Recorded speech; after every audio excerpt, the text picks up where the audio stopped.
All right, Emily, let me know when. All right, we are now live. Thanks. All right, thank you. Welcome, everybody, to this East Lansing City Council meeting this Tuesday, February 9th. Will the clerk please call the roll, keeping in mind our new rules regarding virtual meetings? Councilmember Babcock. Present, attending virtually from East Lansing, County of Ingham, State of Michigan. Councilmember Bacon. Present, attending virtually, City of East Lansing, County of Clinton. Councilmember Watson. Here virtually, East Lansing, Michigan, Ingham County. Mayor Pro Tem Gregg. Present, attending virtually from East Lansing, Michigan, Ingham County. Mayor Stevens. Present, attending virtually from East Lansing, Michigan, Ingham County. Next item on the agenda is approval of the agenda. Is there a motion to approve the agenda, or are there any changes? I'll move approval of the agenda. Thanks. Is there a second? I'll second. Seconded by the Mayor Pro Tem. Any discussion? All right, seeing none, all those in favor, please signify by saying aye. Aye. Aye. All those opposed, same sign. Awesome. On to our next item, which is 1.3, approval of the minutes from the special city council meeting on January 28th. Is there a motion or any changes to those minutes? I'll move approval of the February 28th meeting minutes. January 28th? Yes, that's what I meant. Sorry, I'm thinking into the future. Okay. January 28th meeting minutes. Great. Is there a second? A second. Seconded by Councilmember Babcock. Any discussion? All right, seeing none, all those in favor, please signify by saying aye. Aye. Aye. All those opposed, same sign. Great. Under our next item, which is communications. First is an announcement that all written communications received by the council are posted on the online agenda packet under the written communications link. The next item on our agenda is communications from the audience. Keep in mind there's a 5-minute time limit currently, and trying to hold strong to that to make sure everybody has a fair amount of time to speak. So Emily will be giving you a 30-second time warning, and then I will be cutting folks off at 5 minutes, regardless of where they are. So I apologize for that in advance, but those are the rules that we set out. Emily, would you mind letting in the first caller? Caller with the phone number ending in 240, you are now permitted to address council.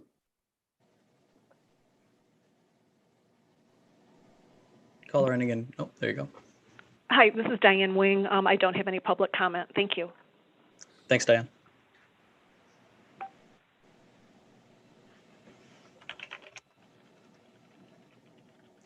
You mind letting in the next caller? Caller with the phone number ending in 534, you are now permitted to address council.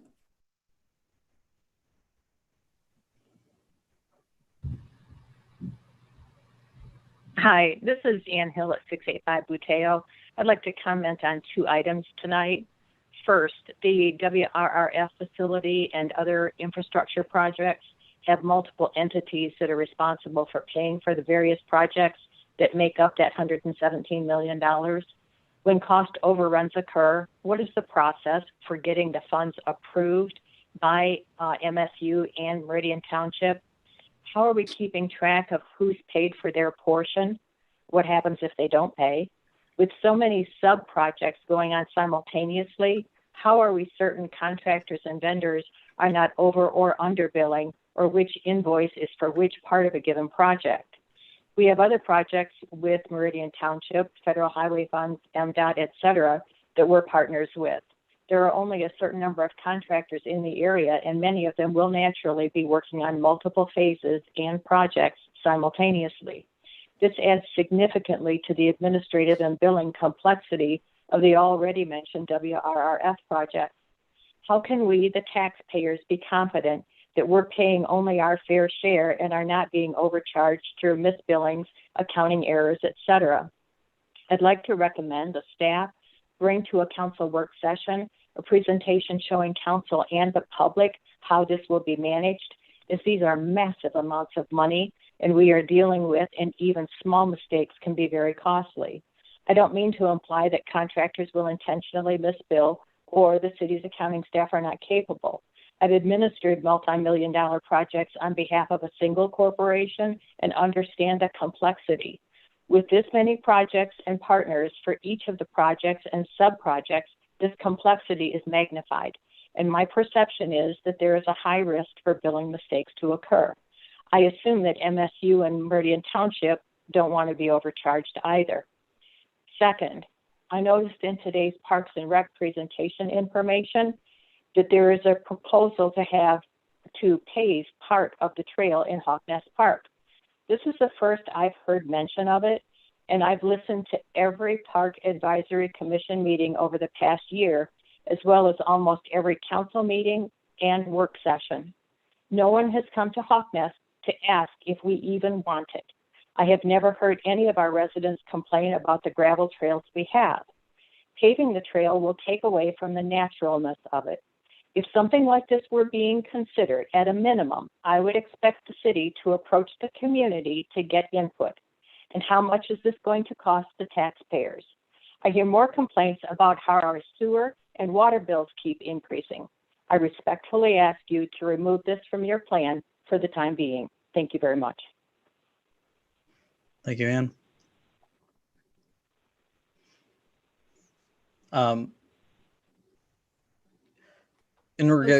Sorry, go ahead.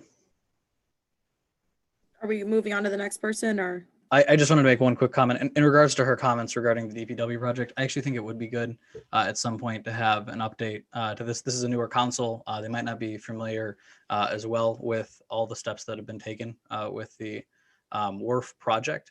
I think it's a great project. I do think, it's a fairly expansive project as well. And I think that, giving an update on that might not be a bad thing at a future council meeting. I actually think that tonight you'll get a portion of that, so we'll see if that's enough detail. If not, we'll go further. All right, understood. Caller with the phone number ending in 748, you are now permitted to address council.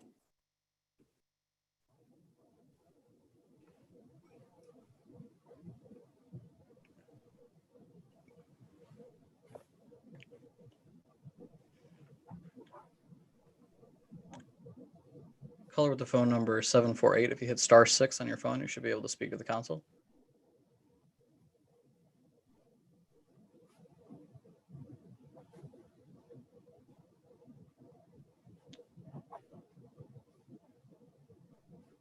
One more time, caller with the phone number ending in 748. You should be able to hit *6 on your phone, and you should be able to speak to the council for 5 minutes. Hello? Yes. Can you hear me? Yes, we can. Oh, lovely. This is Betty Nocera. I'm the community ambassador from Newman Laws, 200 Albert Street in downtown East Lansing. I'm calling in regards to business agenda item 4.1. Do I comment on that now, or do I wait until then? You can do it now. Okay, I'm calling in support of options number 1 and 2. As stated in the paragraph, the second paragraph in the PDF, as community ambassador, it is my job to spearhead the team on doing exactly what that paragraph is indicating, that we are working locally, statewide, and nationally to lease up Newman Laws for the 55 plus demographic, which is my demographic, the baby boomers. And we are doing a 14-week major marketing campaign throughout this time, in doing that through mailings, e-blasts, phone calls, emails, inviting influencers in to tour, everything that we can think of. And so that's why I'm supporting options number 1 and 2 on that. I am very pleased to be able to announce that so far we do have 6 pre-leases for 2021. Unfortunately, the first move-in is not until the summer, because as baby boomers, we've got to get through the vaccination process. And that means we can't really leave our counties or states. So we're forced to be more diligent, more persevering than we probably thought we were going to be, but we're on it, we're doing it. Ever since I saw the blueprints in 2016, I knew this was going to be a jewel in the crown of East Lansing. I still believe it to this day. And even though I realize that all of the city council members know this, because I do the monthly updates, even though we haven't had a lot of response from the city council, what we've had has been positive. So thank you for that. And for everyone else who's listening, if you know anyone who's 55 years of age or older, go to newmanlofts.com, go to the contact page after you've read the testimonials, which are fabulous, and just let me know, what group would you like me to speak in front of? Who would you like me to reach out to? We would love to have people come in for tours. This is a great thing for downtown East Lansing, and I'm asking for options 1 and 2 because the tenants who are in those 3 apartments in question are Michigan State University professors and or administrators, mature, quality people that are assets to downtown. So I'm just asking for patience to let me continue to spearhead this big drive to lease up Newman Lofts for we baby boomers, and anything anyone can do in support of that, yes, because this is great for the economy and the social status of East Lansing. I truly believe this is a jewel in the crown of East Lansing, and people will come to East Lansing because of it. So, excuse me for the cheerleading. I'm just passionate about the project. So that's what I would like to say about 4.1. Thank you so much. Thank you. We appreciate passion. All right, Emily, would you mind letting in the next caller? Caller with the phone number ending in 963, you are now permitted to address council. Hi, this is Alice Drager. I want to second Ann Hill's request specifically for information about when there are cost overruns on the water and sewer plant project.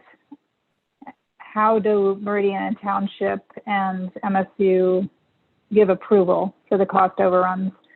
Do they basically do that by virtue of participating in the project at all, or does it go back to their decision-making bodies like the Board of Trustees at MSU and Meridian Township's board?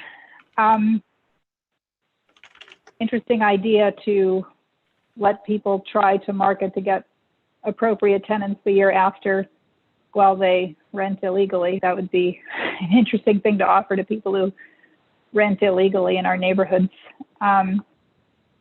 Today, the Ingham County Prosecutor's Office released a document providing 2020 offenses reported by race.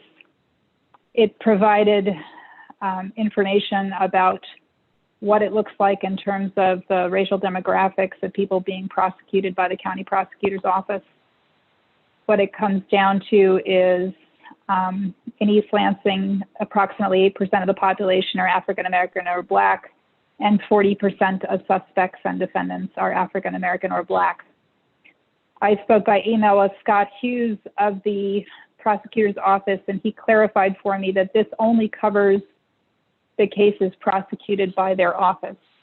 So what I am calling to ask is that the city council request information regarding the racial demographic breakdown of prosecutions that are done under the city attorney's office for the last 4 years, including under the new city attorney. I think it would be useful to know in those circumstances what the racial demographics are, in part to see whether or not there are trends occurring over time. So just to reiterate, the information provided by the prosecutor's office applies only to prosecutions handled by the county prosecutor. Scott Hughes clarified it does not cover prosecutions done under the auspices of the city attorney of the city of East Lansing. So what I am interested in knowing is, under the city attorney's office, what is the breakdown by racial demographics for the last 4 years, including under the new city attorney? Thank you. Thanks. And if I could respond to that, we obviously have a lot of work to do in East Lansing, and I actually think that that data would be helpful. I spoke to the city manager a little while ago regarding the data that was already released by our police department, trying to get a better understanding of that. My initial reaction was less than enthusiastic, let's say, but I think that more information on the data, more understanding of where we really should be, more understanding of the reasons behind the data is important. And I actually think that that data might lend well if we were to hire some external folks to take a deep dive. So George, if that's something that we can request, I think it's something. So it sounds like you're not familiar with what happened at the study committee last night with regard to that issue. I haven't had a chance to review the footage, no. The study committee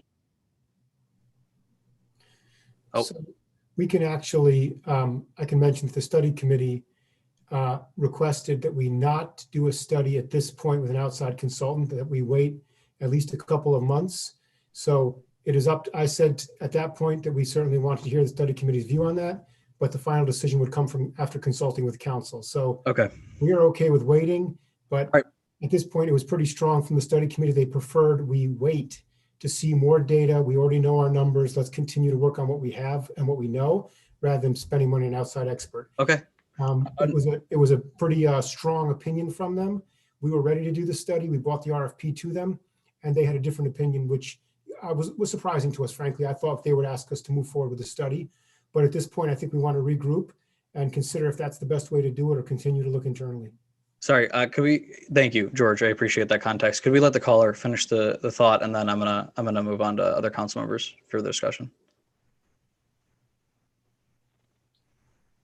You can read the article in East Lansing Info, which covers what happened at the study committee last night, but multiple study committee members and everyone who spoke from the study committee made very clear that they felt we do not need data to tell us at what point we're no longer apparently racist, that we have data that is extremely persuasive, and it is time to implement changes, not to do more analysis to try to figure out what magic number might make it look like East Lansing does not have a problem with race and policing. So that was the very, very clear message from multiple study committee members, and no one spoke against it. All right, understood. Thank you for that context, and thank you for that context, City Manager. All right, I'm gonna move on to Councilmember Bacon and then Councilmember Babcock. You can acknowledge Councilmember Babcock first. I think she was up first. Okay, go ahead, Councilmember Babcock. I think you're muted. Councilmember Babcock, yeah, you seem to. It's not that you're muted. I just don't think your mic's picking it up. I'll go to Councilmember Bacon first, and then.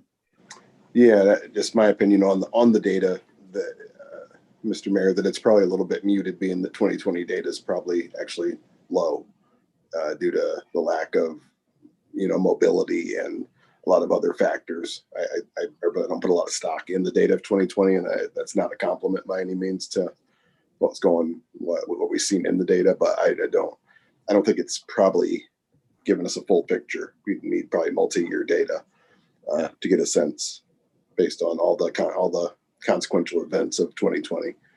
Yeah. Okay. I mean, that's understandable. Honestly, we just want to see change, and we've got the right people in place to make that happen. A lot of really great minds in that study committee. I'm very happy to listen to their recommendation on it, on especially issues that I'm passionate about, certainly, but might not be an expert in. Go ahead, Councilmember Babcock. Thank you. Councilman Bacon answered my question. Great. Okay. Emily, would you mind letting in the next caller if there's one? Oh, go ahead, Mayor Pro Tem, my bad. Well, I have kind of a lot to say on this, but I was planning on using my council member comments portion. So I don't want to, anyway. All right, we'll move on to that point. Emily, would you mind letting in the next caller? Those are all the callers on the line. Okay, understood. Move on to communications from the mayor and council members, and I will start with Mayor Pro Tem. Oh, great. I could have skipped my awkward little intro. It sounds like I do need to tune in and watch the video from the study committee. I would be interested in that discussion. I had not seen the Ingham County prosecutors data yet.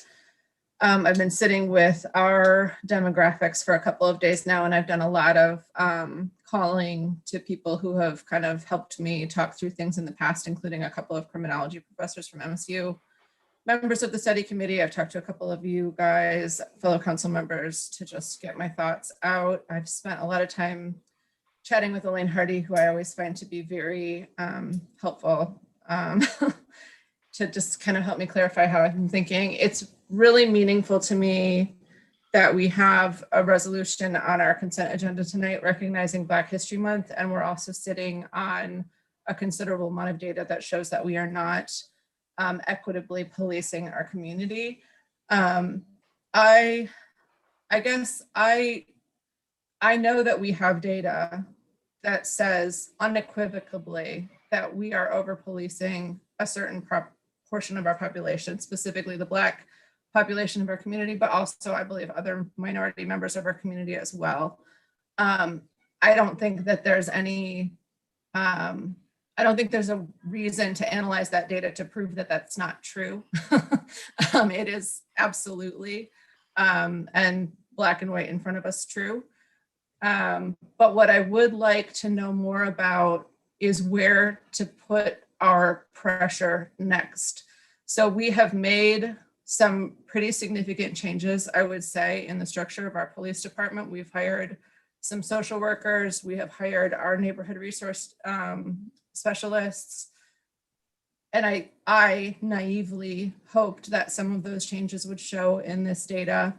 But then clearly seeing that it didn't, I had to kind of go back and think more about what changes we'd made and where they would show up. And obviously they're not going to show up in traffic data.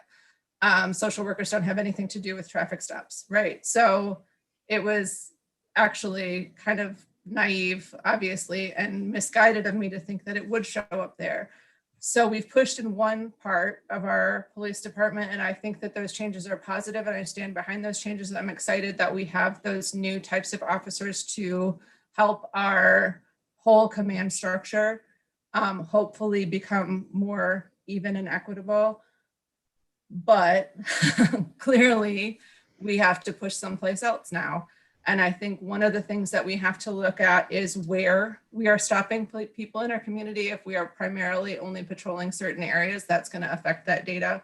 We also have to look at what the motivation of those stops are. If it's speeding and it's got a radar to back it up, then great. Like, we have got a huge problem with speeding in our community.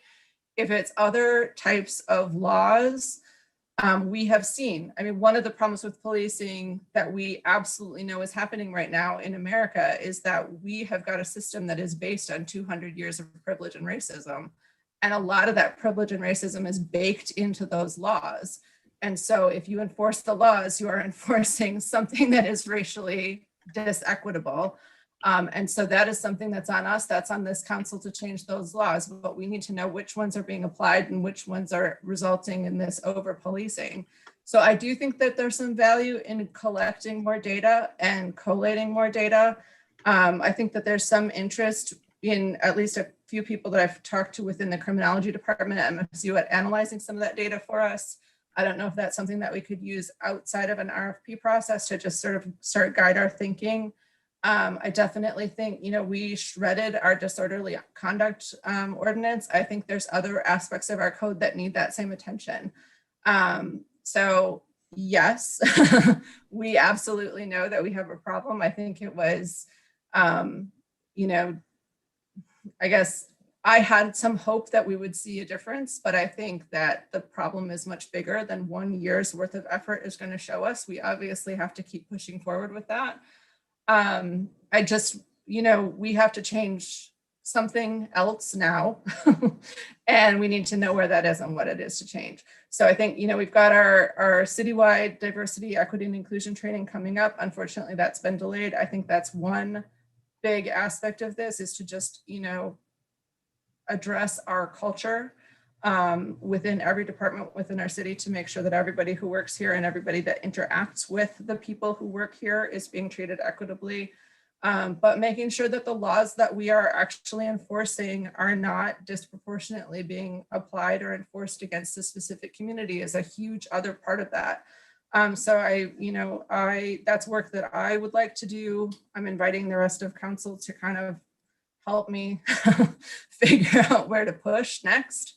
Our community as well, members of the study committee. I've got more phone calls lined up this week with people from our county commissioners and different offices that are all engaged in this work across Ingham County. And I'm hoping that with enough focus that we can find the next place that needs attention. That's really, I guess I don't want to segue from that into other things. I do want to kind of call everybody's attention to the fact that we're doing our winter market this Sunday. I'm not going to spend a lot of time on that because it's significantly different than the very important conversation that we're already having. You can find it on our website. I will be there on Sunday. Hopefully I will see you there. Councilmember Babcock. Thank you. I will say we can't get back to in-person meetings fast enough. The Zoom. I apologize for the auxiliary noises in the background.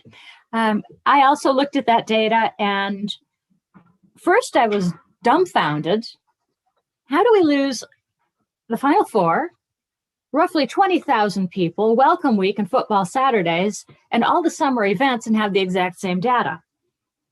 Someone I deeply admire said, well, think about it. Those are all white people events.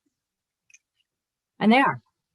And that just underscores all the more the racial discrepancy in policing, generally, in particular policing in our town. I never thought of East Lansing as that place. I don't want to think of East Lansing as that place, but the fact remains that it is. It is at least some of the time, and that's entirely too much. One day is entirely too much. We have a long way to go. It is unacceptable to ask people to wait longer, but the reality is changes are going to take time. They're not going to be smooth. They're not going to be a direct line, but they have to happen. And I think that everyone on this council is absolutely committed to ensuring this happens. And whatever change may be necessary, we will take to make that happen. It just might not be something we can do in the short term. It was just profoundly disappointing to me to make that realization, and I'm sure it is to many in this community. So thank you. That's all I can say. Thank you. Councilmember Bacon.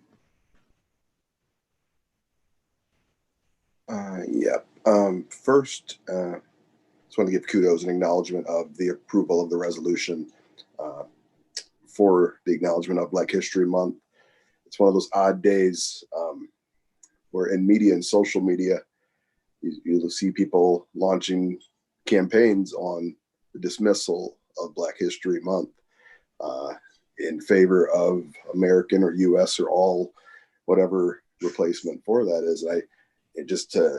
My interpretation of that type of history, as it was presented as simple history, you have Crispus Attucks, you have Rosa Parks pops up, you have Martin Luther King, and then Barack Obama, and those four people somehow magically convinced enough people to be good human beings and do the right things, totally canceling the real struggle and what it really took to even get us to this place where we are today, to even have debate around more fair policing and everything else, where we're not still sitting in segregation or other things along those lines. So the challenge continues, and along with that, just we continue to need to be intentional. I see a lot of people with good ideas, and I mentioned on the Police Oversight Commission, I think we have to decide what type of community we're going to be, and we have to decide who the community is. And for my assessment of East Lansing, anyone who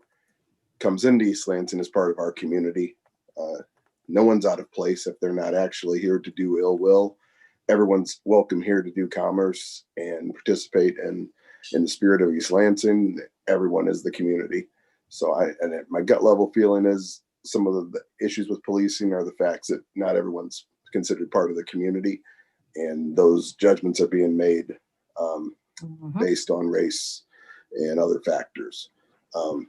So that's kind of that. We need to decide what type of community we're going to be long term, and we need the voices of these other individuals. There's only so much council can do, police chief, deputy chief, city manager, et cetera. It's time for tough conversations to be had in the community by other community leaders and other people who have friends and other people, decide what type of community you want, because ultimately we can't force a different looking community than what East Lansing decides they want as a community. So I think that this is an issue of hearts and minds. We convinced and cut the data 10 different ways from Sunday. It's up to the community to decide how they want to be policed, how they want policing to look in the future, and what type of community. Do we want to be a welcoming community? We want this reputation to repel future activities, be they economic, social, or otherwise. And I think that's what's really at stake here. So everybody's got something at stake. If it's not issue of fairness for you, find another issue and come on board and decide what type of community we're going to be going forward.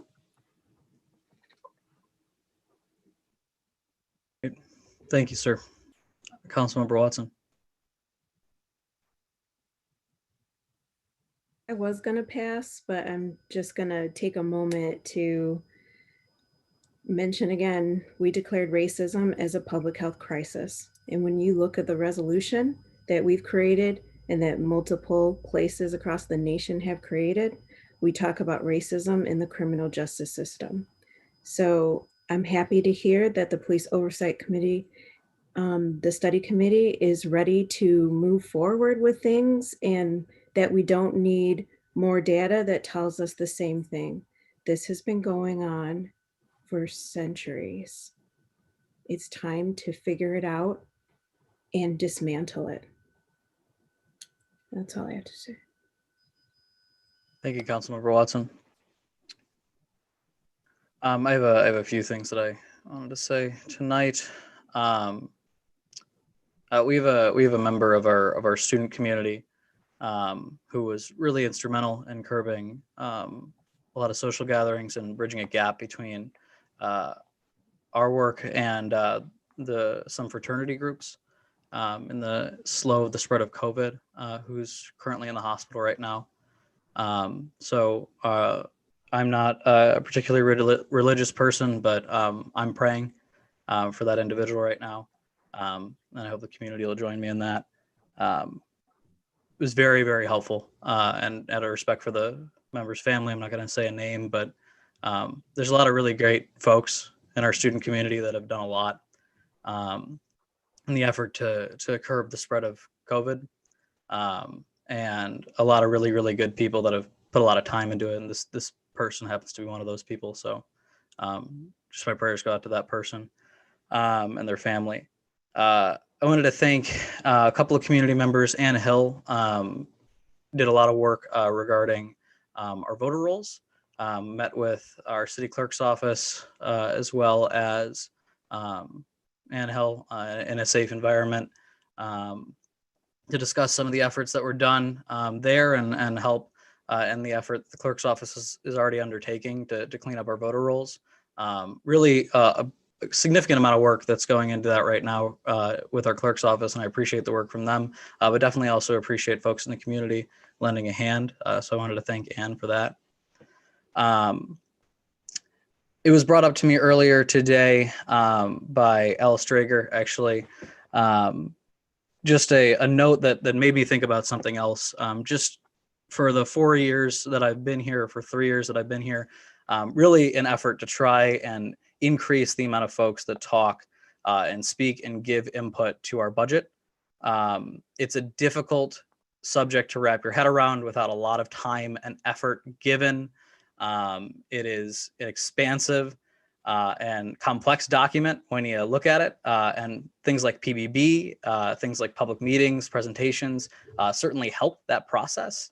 But it is also, difficult to give public input in the way that we probably want to receive it, especially during what is a really difficult time to interact with folks. So I wanted to consider the idea, and I wanted to gauge council's interest in having both public comment sections before and after presentations during our budget work sessions. I think the information given by staff is really important, and it paints a really great picture. And when we tend to have public input before, it's great to hear members of the community speak on subjects, but it's also great to hear reactions to things that they're hearing. So that's something that I wanted to float out there as an idea. Maybe it's something we discuss at a further meeting before those work sessions start. But I do think it's something to go ahead, Councilmember Bacon.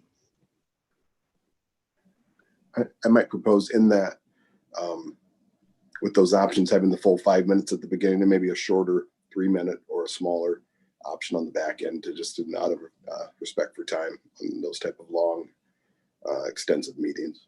Yeah, that makes sense. And I'll confer with maybe the city attorney whether that's allowed or not. Go ahead, Councilmember Watson.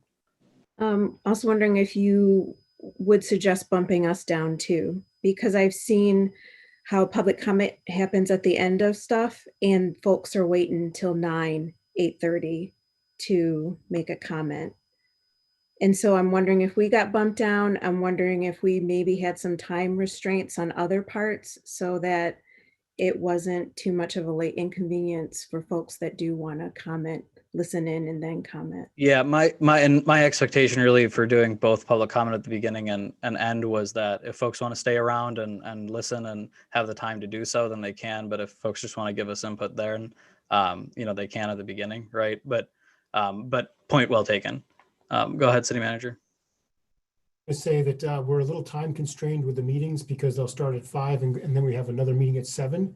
So obviously if we run over, we run over, but we might want to consider maybe moving all public comment to like the 6:30 out time. It's not that late because we know the meeting has an ending point, so it won't be midnight. And then we can just move public comment in its entirety to 6:30 perhaps, make sure we've got to finish pretty quick by that point with the presentations to make sure the public has a chance to speak and then go into our 7 o'clock meeting. Just because we have those two ends, trying to start at 5 and be ready to be on our next meeting by 7. And I know it's a long night for council if you don't get a 10-minute break to step aside. So just thinking that maybe we move all public comment to just at the end of the first meeting. Yeah, I mean, that works for me too. I do think the information's really, really important that's given by staff. And I really do love to hear public's comment right there. You might have a thought that you don't think of the next week, or maybe you don't have time to come to the meeting next week, right? And they've got to hear the presentations as well, so they have the benefit of that. So. Right. Yeah, I'm open to that, and George, maybe you and I can discuss a little bit further when we're putting those agendas together with Jesse. Great. All right. And then the next thing that I'm going to comment on really quickly is kind of everything that folks have said. I appreciate the input from the study committee yesterday, although I will admit I hadn't watched the meeting yet. I really love the city. The city has given me incredible opportunities. It is a privilege to be in the seat that I'm in. I had a lot of conversations with folks when I was running for office about the difference that I felt when I knock on certain people's doors and just having to really push for the idea that I was a member of this community just as much as anybody else, and part of that has to do with my age and I think my student status at the time.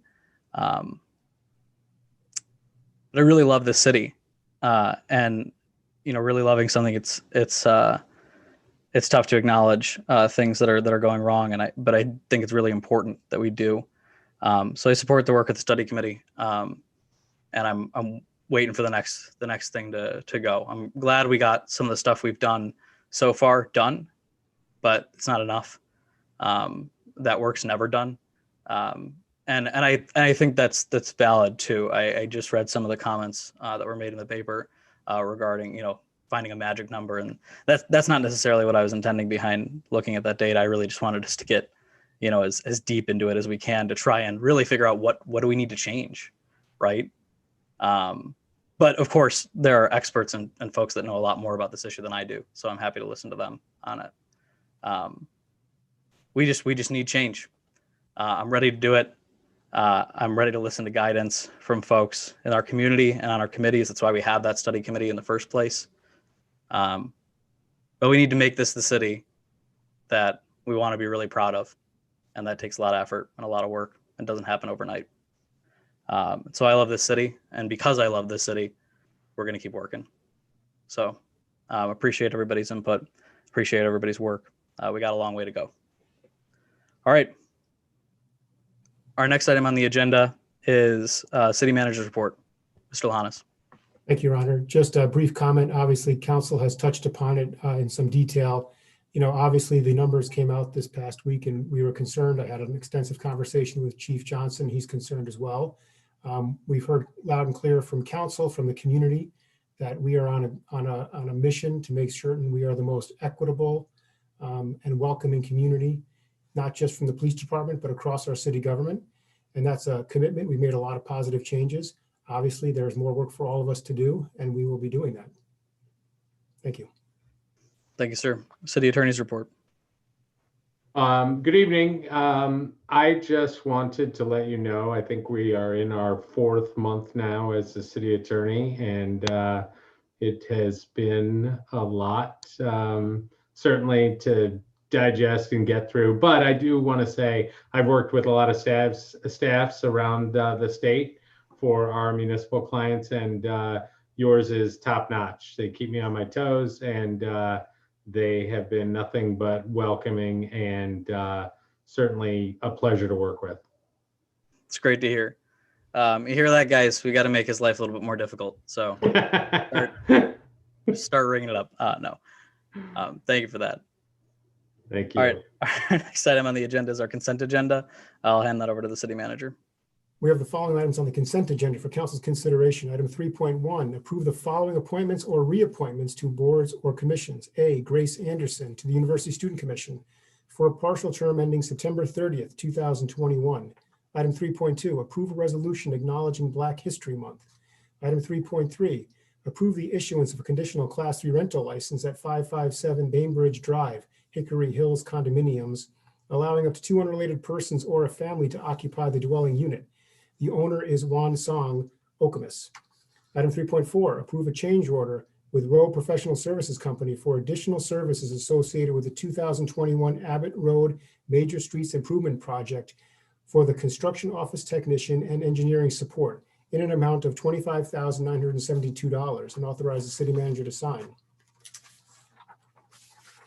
Item 3.5, approve a consultant services contract with Wolverine Engineers and Surveyors Incorporated in the amount of $73,840 for engineering and construction administration services associated with installation of 2 new pedestrian bridges to connect the Bessemer and Tamarisk neighborhoods to the Northern Tier Trail.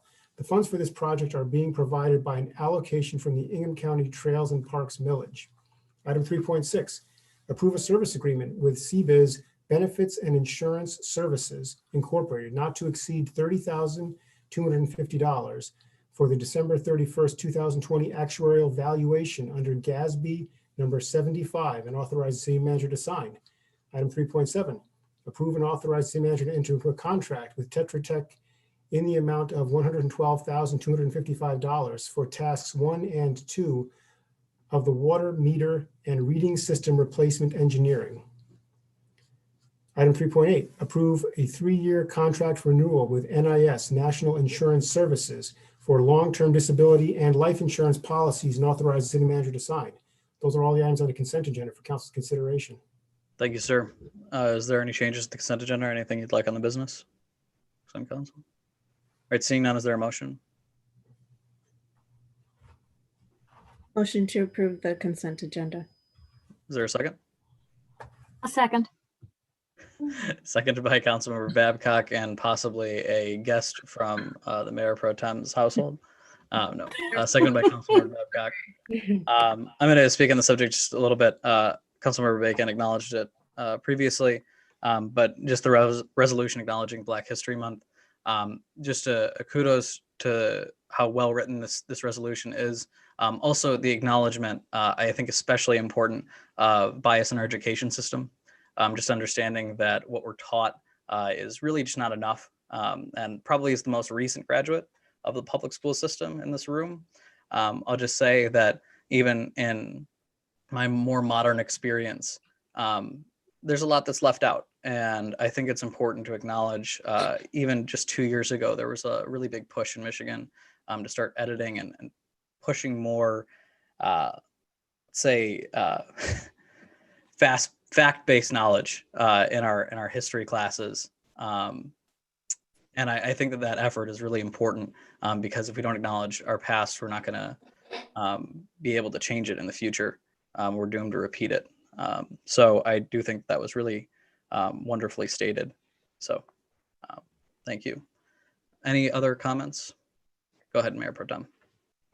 Yeah, I just wanted to echo that. I always appreciate these resolutions and recognition ordinances. I think a lot of times they are kind of treated as a rote kind of routine thing. You know, the month comes up, you pass a resolution.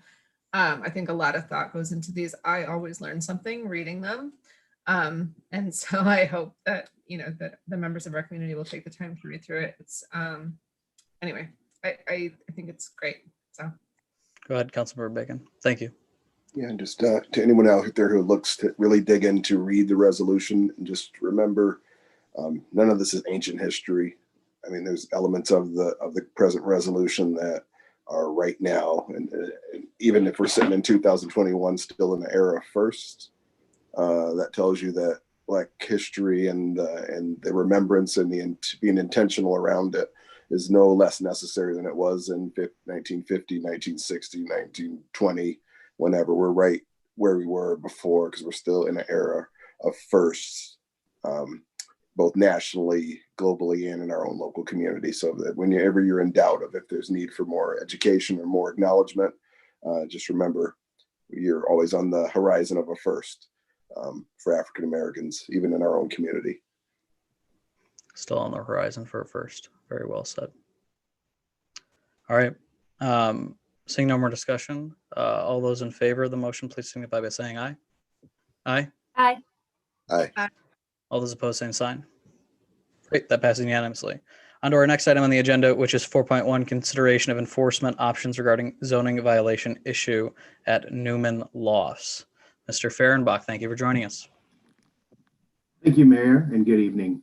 As Council is aware, in September of 2020, the Council considered a request from the owners of the Newman Lofts to remove the 55 and over age restriction, which is required by both our zoning and the Master Development Agreement. During that discussion, the city became aware that 3 units are currently leased to people who have not yet reached the age of 55. Subsequently, the city issued a zoning violation notice seeking compliance with our ordinance and the MDA. In November of 2020, the council considered a request from the owners of the Newman Lofts to delay enforcement of the violation to allow for time for the owners to work with staff on a mutually agreeable solution. At that point, the owners had indicated they were no longer seeking an overall removal of the age restriction, only a 20% exclusion that they felt should be allowable. Further, they indicated that they would not lease any additional units without at least 1 occupant who met the age requirement. The council at that point directed staff to work with the ownership to see if a mutual agreement could be drafted for the council's consideration. After a number of meetings and conversations at the staff level, in January, HBBM, the owners and their representatives, informed staff that they no longer intended to lease any additional units outside of those where at least 1 tenant is over the age of 55. Staff and the city attorney thought that given this information, the council may consider delaying enforcement of the 3 units, perhaps even beyond their current leases expiring in the summer, if this understanding could be codified as an amendment to the MDA. Staff and the city attorney did send over an initial draft of the concept to HBBM last week.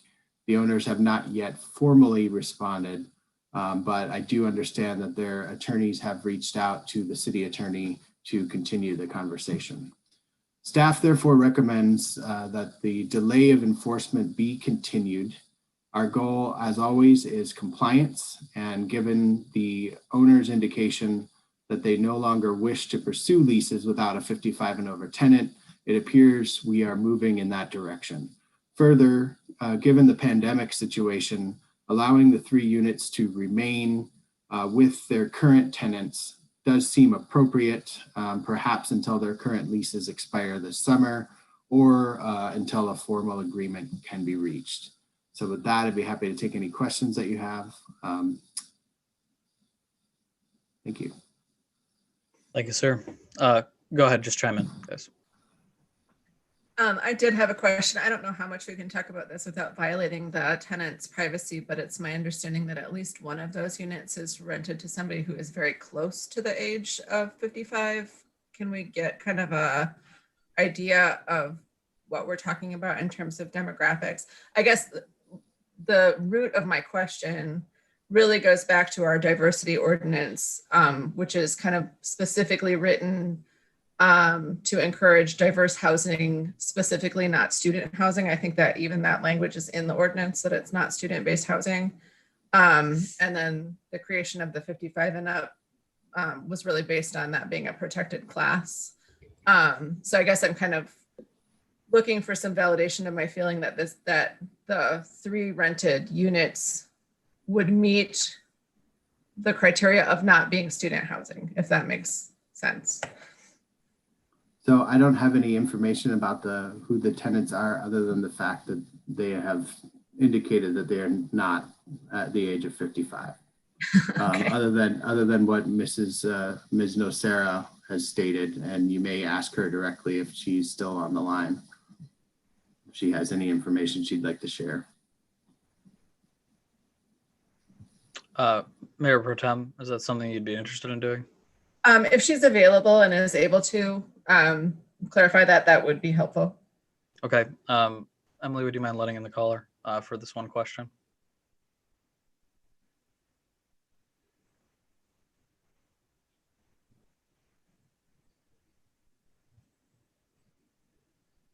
You know what? I am actually no longer seeing that caller on the list. So that's all right.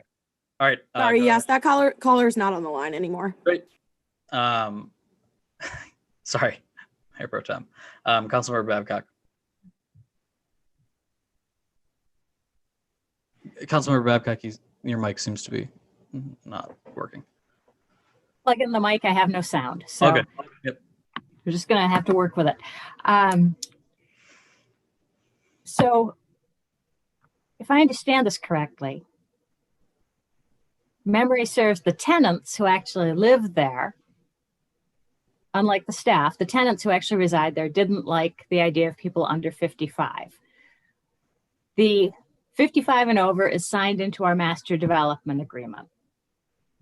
The owners haven't said that they will agree or want the change to the master development agreement. And if we give this up, what are we getting in exchange? You know, they come to us constantly asking us to change things for their benefit. So what is the city going to get in exchange if we agree to this?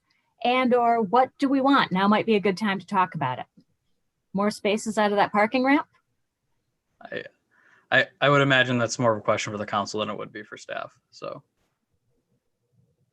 Well, this didn't seem to be council driven. So,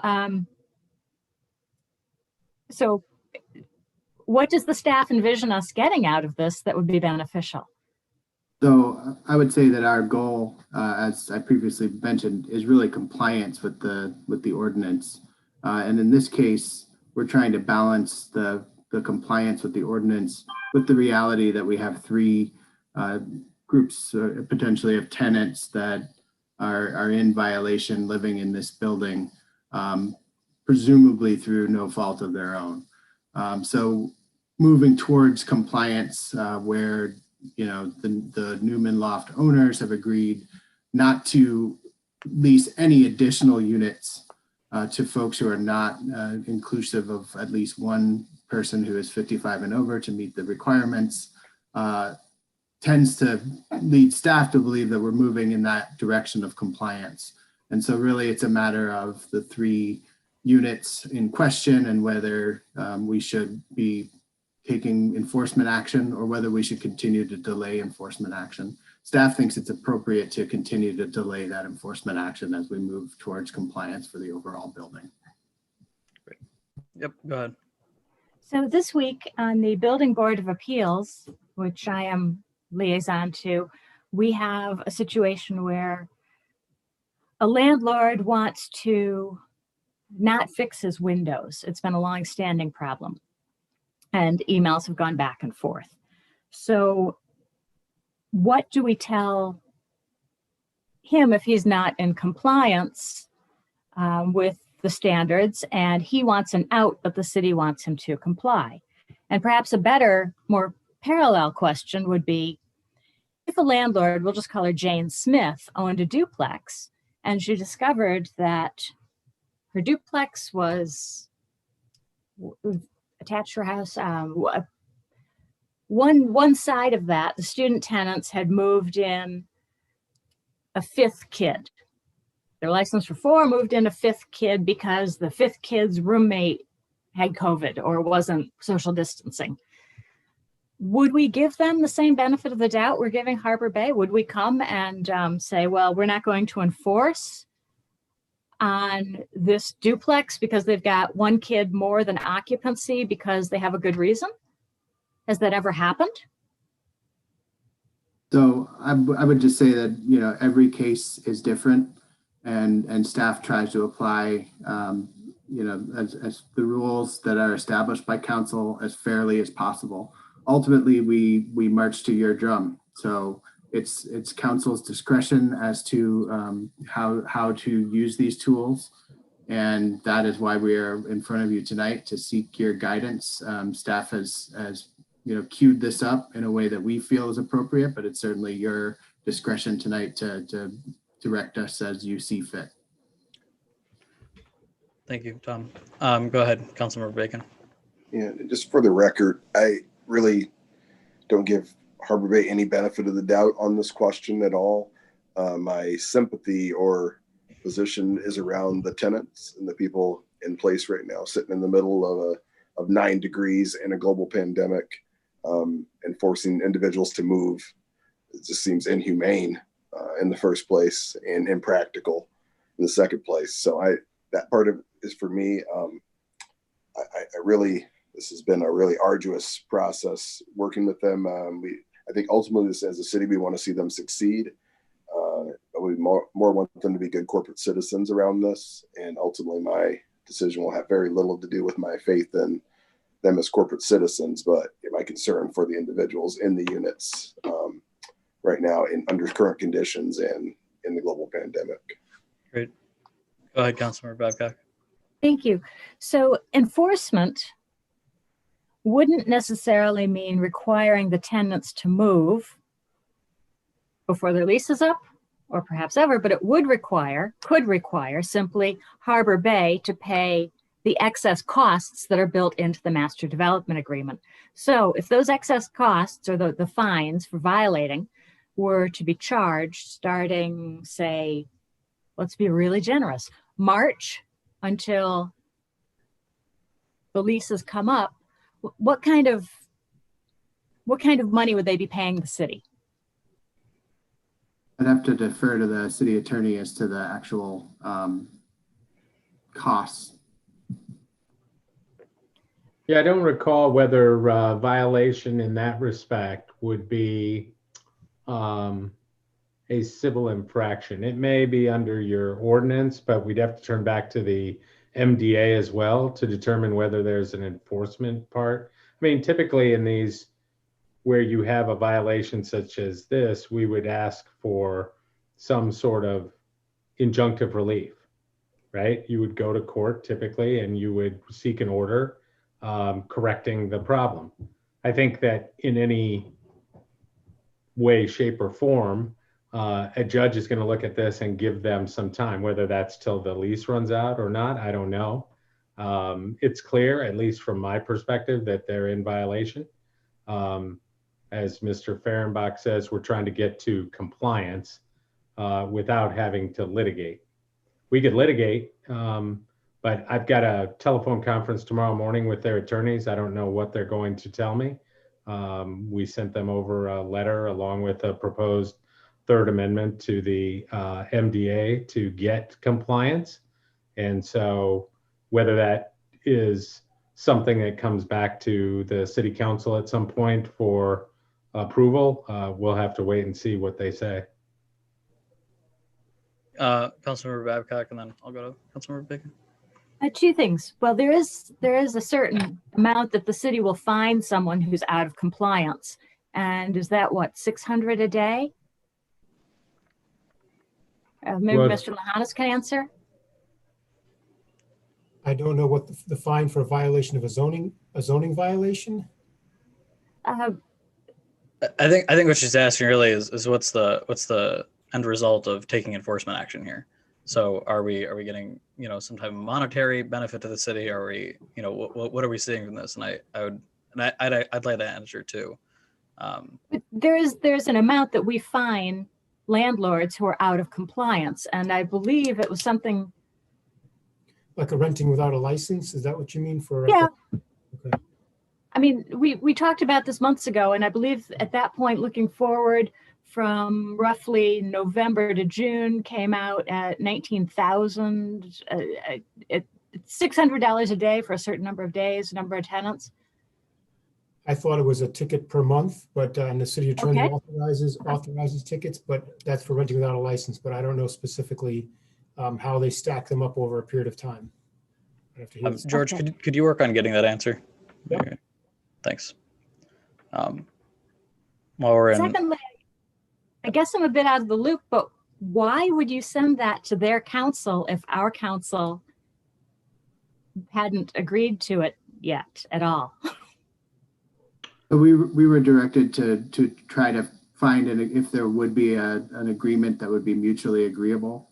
And if so, bring that back to the council for your consideration at that point. By whom? by us. By us. We said that was the outcome of our last discussion on this. Yeah. That was supposed to be days ago, months ago, but Things move at the pace of government. Yeah. Other questions for staff? We can go into council discussion. Yeah, go ahead, Councilmember Bacon. Yeah, kind of per Lisa's vein that she's in, does any decision we make here change precedent anywhere else in the city for any other owners? Are we endangering ability to enforce any other code violations or anything else by allowing any concessions? No, I don't think so. Each case is sort of unique on itself. I mean, the city's position, I think, is and should always be to get compliance first. That's what we're trying to do here. That's what I think the city has done in other cases, including the case that Councilmember Babcock speaks about in terms of the windows. There was an effort to get compliance, and then that was appealed to the Building Board of Appeals, and they ruled that the windows had to be replaced. So, I think that the goal in every case is first compliance. It's, that's the best case scenario for everybody. Whether we can achieve that here, we're working hard to try and get something that we can bring back to council for their consideration. Whether or not you agree to it at that point will be up to you, but I don't think it jeopardizes or is different than the process that the city has undertaken in other cases, at least to my knowledge. And just to Tom, I have no desire to make an example out of them, but I definitely don't want them to make an example out of us. So you have the full leverage to be aggressive in this negotiation, because I think we've been very fair up to this point. Fair is an understatement. As you guys are negotiating these terms moving forward, I think we're kind of at the end of that period of negotiating. We've given about as much as we're going to give. So they need to come with really good plans and how they're going to move forward after tonight. Thank you. Councilmember Babcock, go ahead. I'd say there's a big difference between moving toward compliance and changing the rules to benefit someone who's out of compliance. This is a sophisticated company. They signed on to the MDA years ago. They've been trying to get out of that agreement for some time, predating the pandemic. They come in with threats, and we are not in the position. We've given them a lot, as Councilman Bacon said, and we haven't seen a lot of cooperation in return. So I am highly skeptical about their motives and their action going forward. I also think that one option for the tenants would be a civil action against Harbor Bay. They have options on their own. We are not the big meanies evicting people in the middle of a pandemic. That's really casting this in the wrong light. Thank you. Oh, nice. Thank you. All right, Councilmember Watt. Does anybody have any further questions for staff? I Okay. think mine is along those lines. Yep, go for it. So what's being presented to us today as to consider is one of these three, the letter that's been sent to the attorney, is one of these three the conversation, this mutual agreement that's being had with the other attorney?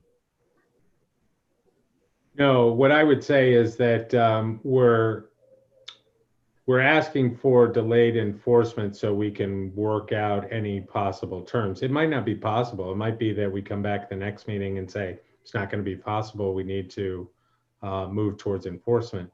But for right now, ultimately, that third amendment to the MDA would result in compliance as soon as this summer.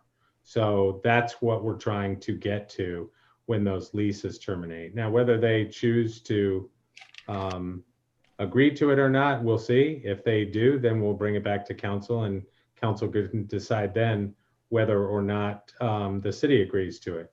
We've made no representations to them whatsoever that this is something that council is going to approve. We have just proposed this as an idea. But as a general matter, I would never bring something back to the council that the other side hasn't already agreed to. So if they're going to agree to it, then you get to decide whether it's acceptable to you or not. So run us through a little bit when you are saying compliance via this amendment. Can you give us a little bit of insight into what that amendment would look like and really what compliance in that definition is?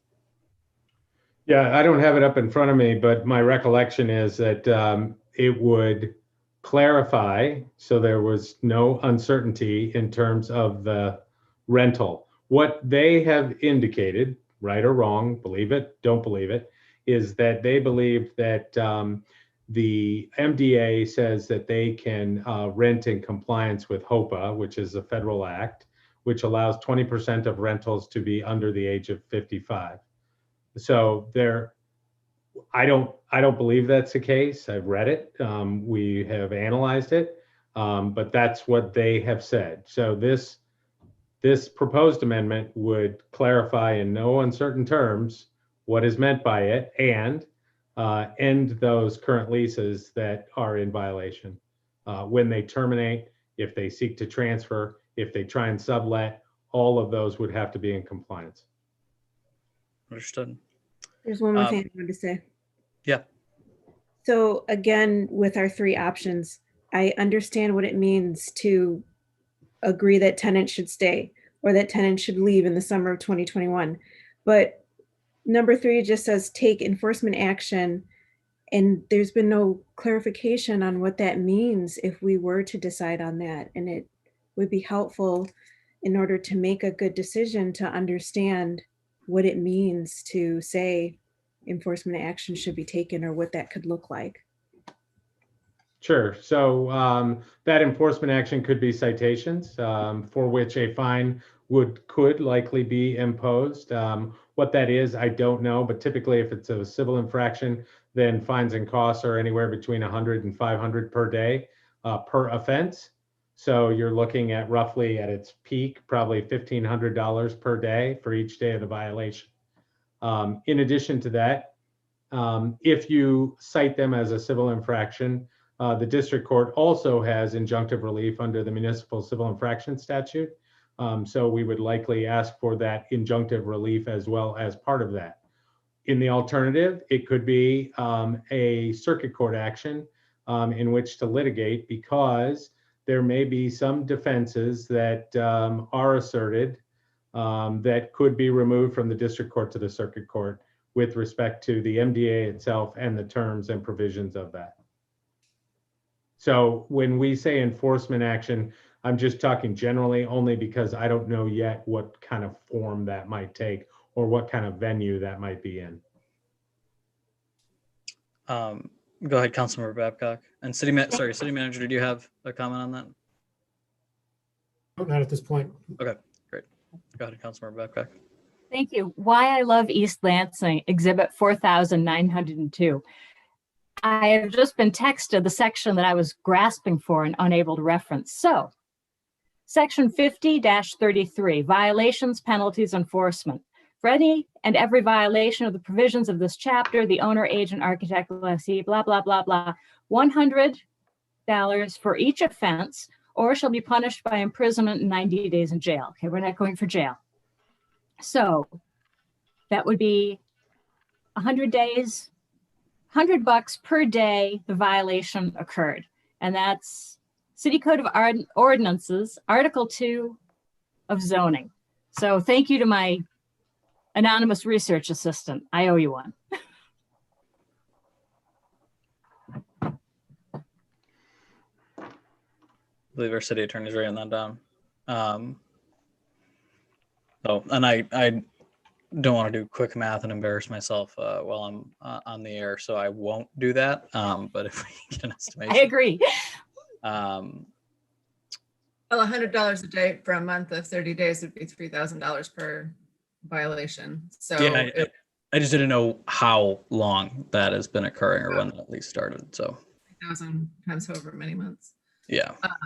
I guess is each unit a violation or is just a single zoning violation? I guess I think that's what we would take the violation is if we tell them the person has to move out, that's what probably it would mean by enforcement. So if we were to send a letter saying those people have to move out and they didn't move them out, then we would probably pursue the violations from that point forward, I think, because at this point, we've said that we were trying to come up to a resolution.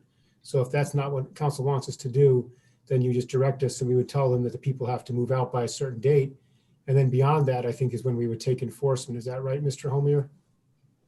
Yeah, that's probably correct. I mean, like I said, I've got a phone conference tomorrow with their council to talk about the draft that we sent to them. So, you know, I don't know what they want to say or have to say. We'll see. Councilmember Babcock and then Mayor Pro Tem. Councilmember Babcock, I'm sorry, your mic's muted again. I'm sorry. This city unfortunately has a long history of issuing citations per day and retroactively, and all on smaller tenants or individual homeowners. And the reason I'm belaboring this is because in the not too distant past, the city went after a driveway case, and granted it was a different city attorney, but at one point threatened the man who owned this home that if he didn't settle the civil case, they would arrest him. I mean, my concern is we are on the cusp of treating small landlords very differently than this one large entity. And a large entity that has threatened us, come in with lawyers, and either we treat people the same or we don't. I don't want to be a city that doesn't treat people the same. That's all. I'm going to make a comment on that really quick. There's a third option too. And I think it's, or we change the way we treat people. And I'll just say this as the member, probably the only member of this council that was on the council at that point for that specific case, and arguably one of the most vocal people against that treatment. I don't think we should be, I think we should approach things with understanding. This case aside, I want to try to push this aside. I think that at that point I was very angry because I didn't understand that the effort, the approach was, you know, just enforcement, right? Or at that point it was significant enforcement to a point where I wasn't comfortable. And I was adamantly against that at the time, and I still maintain that position. I just, you know, I think that in the effort, the third option of changing how we treat people, it shouldn't just be applied to one situation. It should be applied to all situations. I think the effort is, as Mr. Fehrenbach stated, to get compliance. How we go about that, I also think is very, very important. And I just want to belabor the point that I don't think we need to be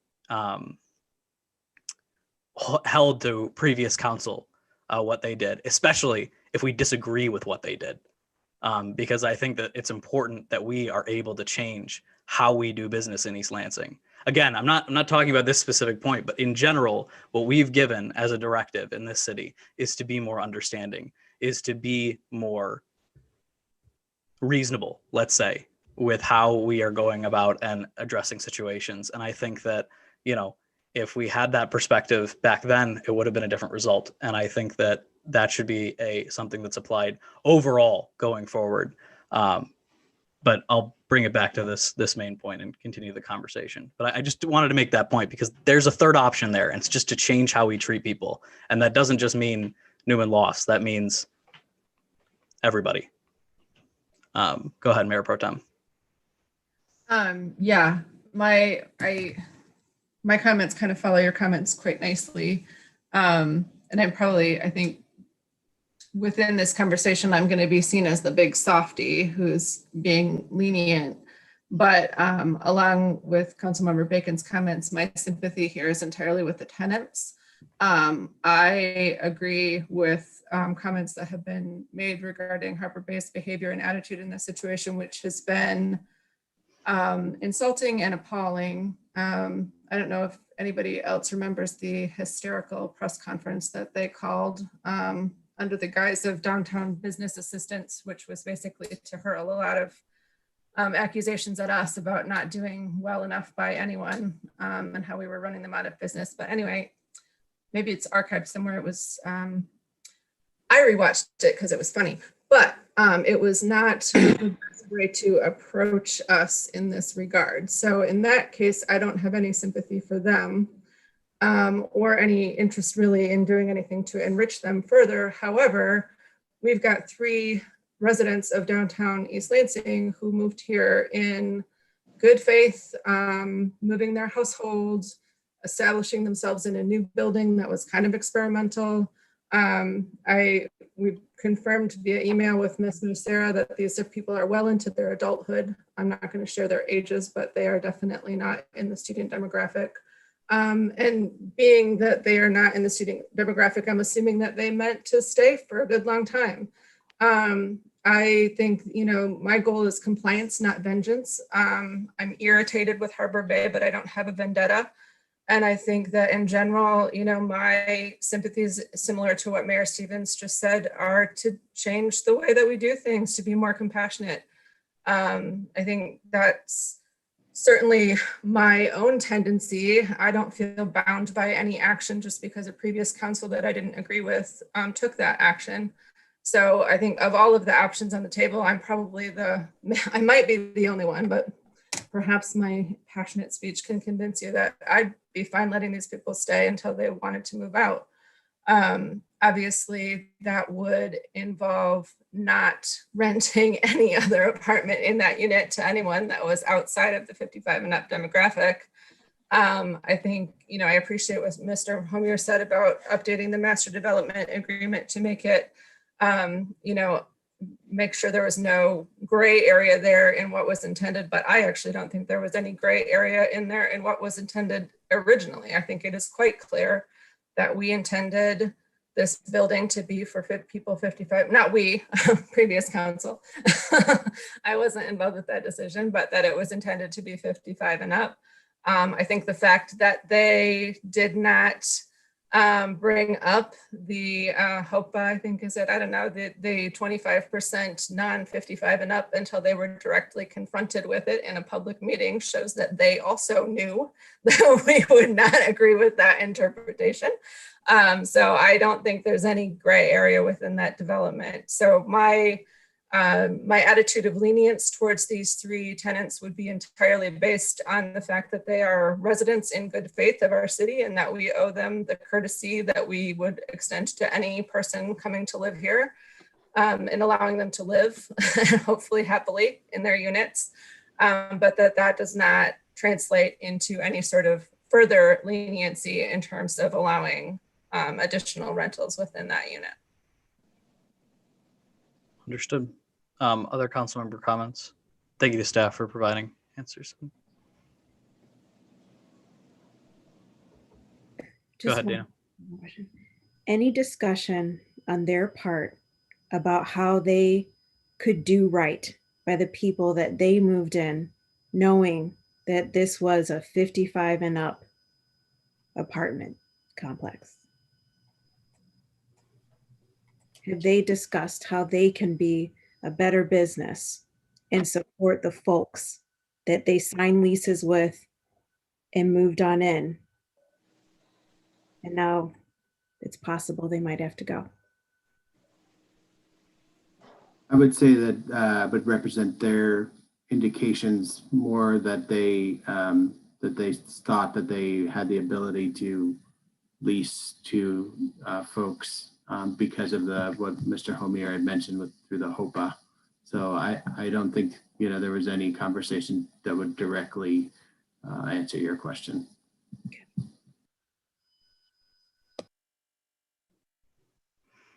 Councilmember Bacon. Yeah, I'm content. For me, it's just I consider this almost like a probationary period. Everything they did up to in the past was the offense. From my perspective, they're on probation and they need to continue to work in good faith. But whatever we need to do to protect the tenants that are in place right now, because it sounds like none of this was done of their volition. So that's my only concern. I have really zero concern the other way, other than that they continue to negotiate in good faith with our staff and legal team. All right. Other comments from council members? Sorry, go ahead, City Manager. I'm just having trouble trying to synthesize the direction to staff. I'm going to try to get things together, but I just wanted to get comments and thoughts first. All right.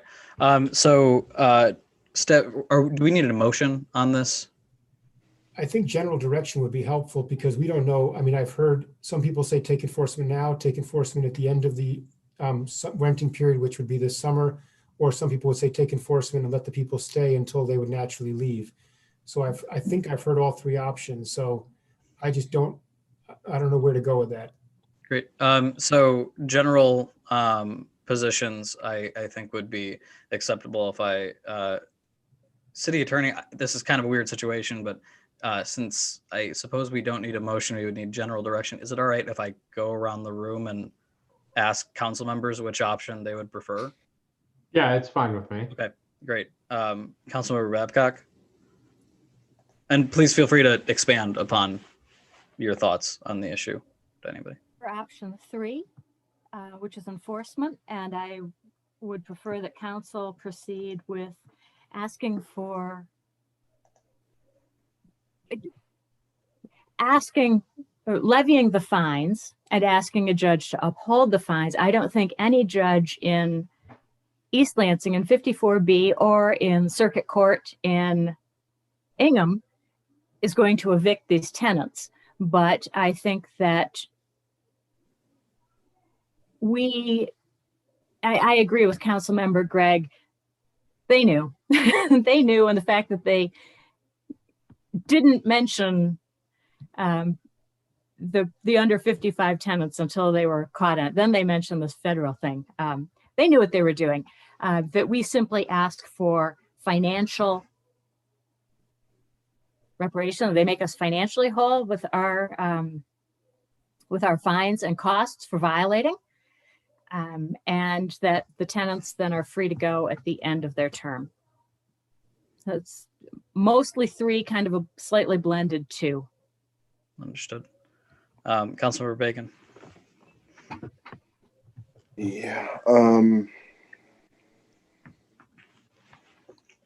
I almost nearly support that the tenants would be able to move when they decide to move. I don't see why I'd be uprooting tenants, but some type of trigger around enforcement based on the state of negotiation. I don't necessarily have to tie the two together. They may be two separate issues, but if we cross some pre-prescribed thresholds, at which point all penalties would be enforced at that point. But for my primary protection would be delaying enforcement of the 3 units until such time as all tenants decide to move, since they were in good faith when they came into the agreement. Understood. Councilmember Watson.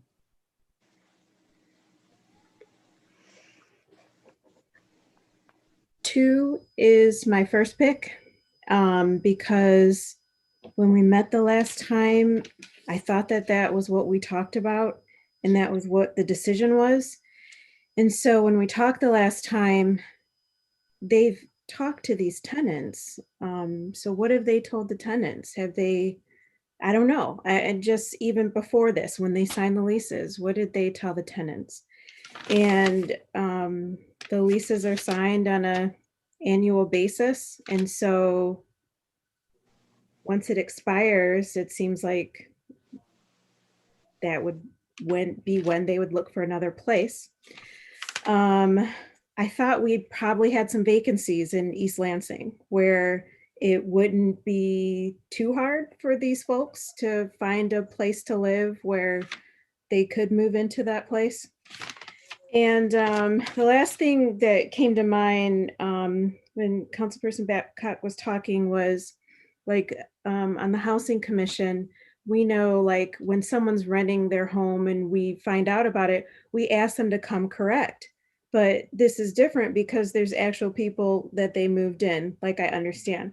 But I also think about like public housing. When your income changes, your rent changes. If you add to your family and you moved into you were approved for a certain type of housing, you're asked to move out or to change. And so people's leases expire, it's annual lease. And so I would go for 2, and then my second would be 3, and then 1 would be my last. Okay, understood. Mayor Pro Tem, I think I know where you are, but feel free. Yeah, I'm in number 1. To Councilmember Babcock's point about levying a fine, I think any type of financial fine that will be significant would essentially evict the tenants because they would decide to do that rather than rack up a fine that's in excess of their rent, is my assumption. So although, there's a satisfaction in that, I don't need vengeance. I just need, compliance. So I still go with 1. I feel like people who have moved and intend to live someplace should be, should have the opportunity to do that since it was not of any of their doing. Yeah, I'm the big pushover. All right, and then where I am in general, I want to see something clarifying this in the lease, or sorry, in the MDA. I want a clear understanding that we have an expectation for what these units should be, and that it's defined, so that we never have to hear about this again. And I think that if we can reach that accord through our own means here, I am all right with 2 as the option, as delaying until the current leases expire. Let's speculate to what tenants knew, what folks knew there. I just think given all the options here, my goal is to make sure that these folks are in compliance with the rules that they set out. And if we can't reach that accord with them and a clear understanding that this is a 55 and up development and that's how it's going to stay, 100% of those people, then we move on to enforcement action. Because this is something that the community had expected. This is something that council previously had expected. This was something that everybody expected, right?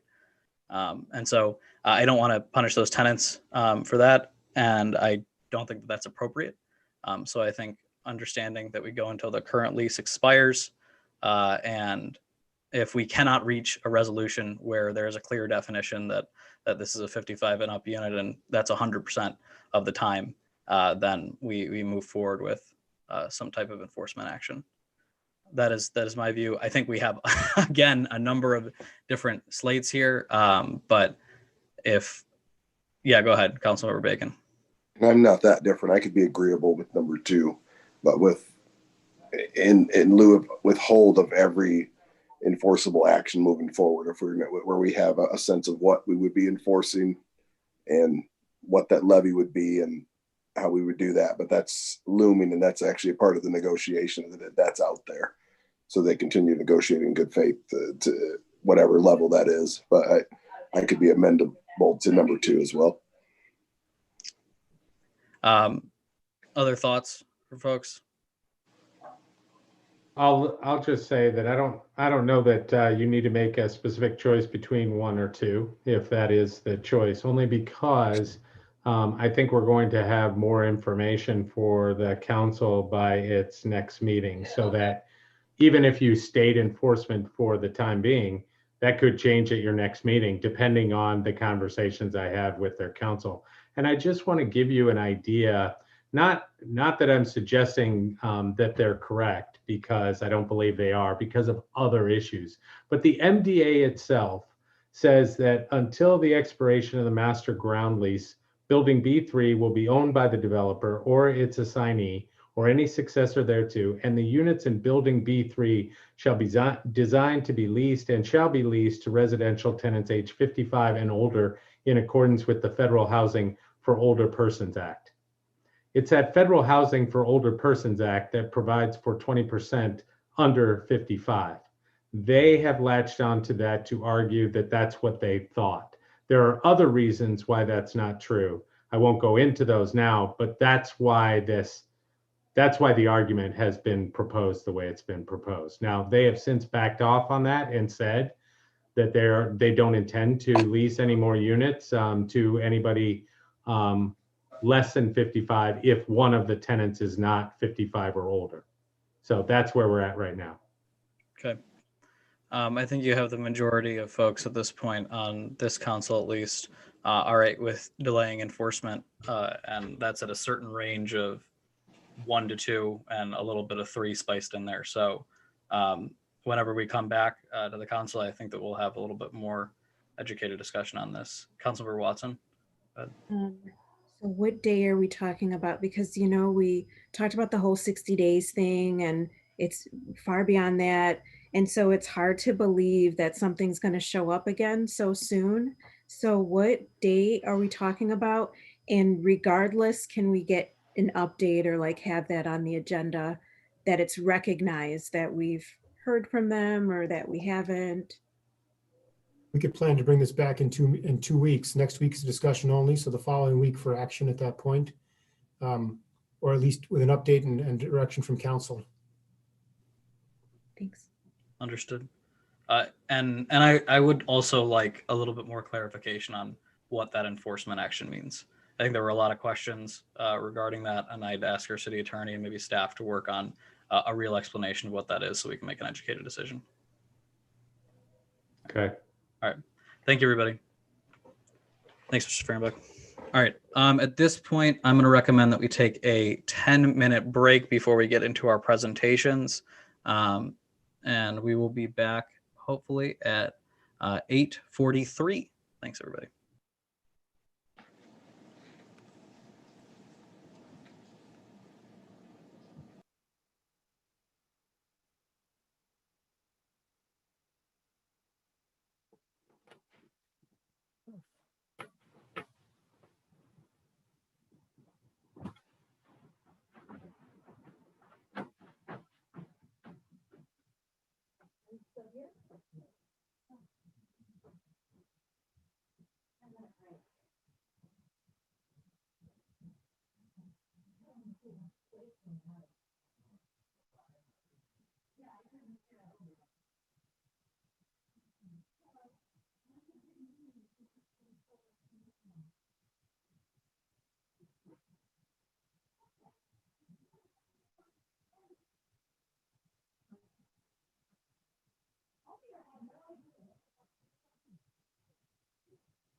Oh, Jesus.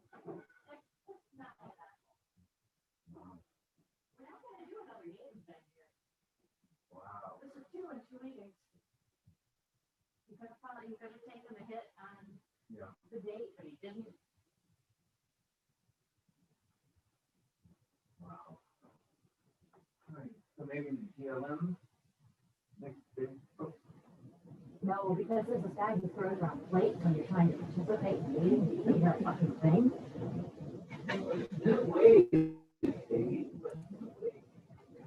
Councilmember Babcock, you're not muted, just so you know.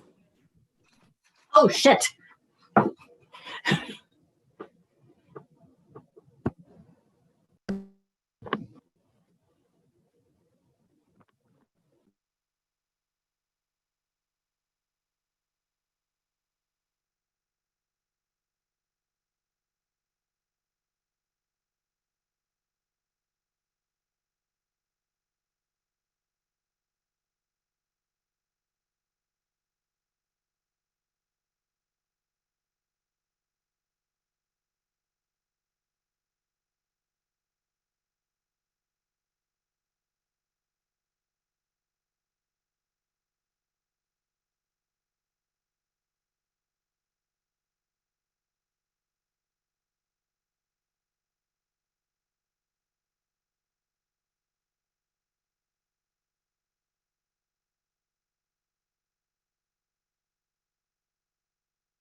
All right, your folks back.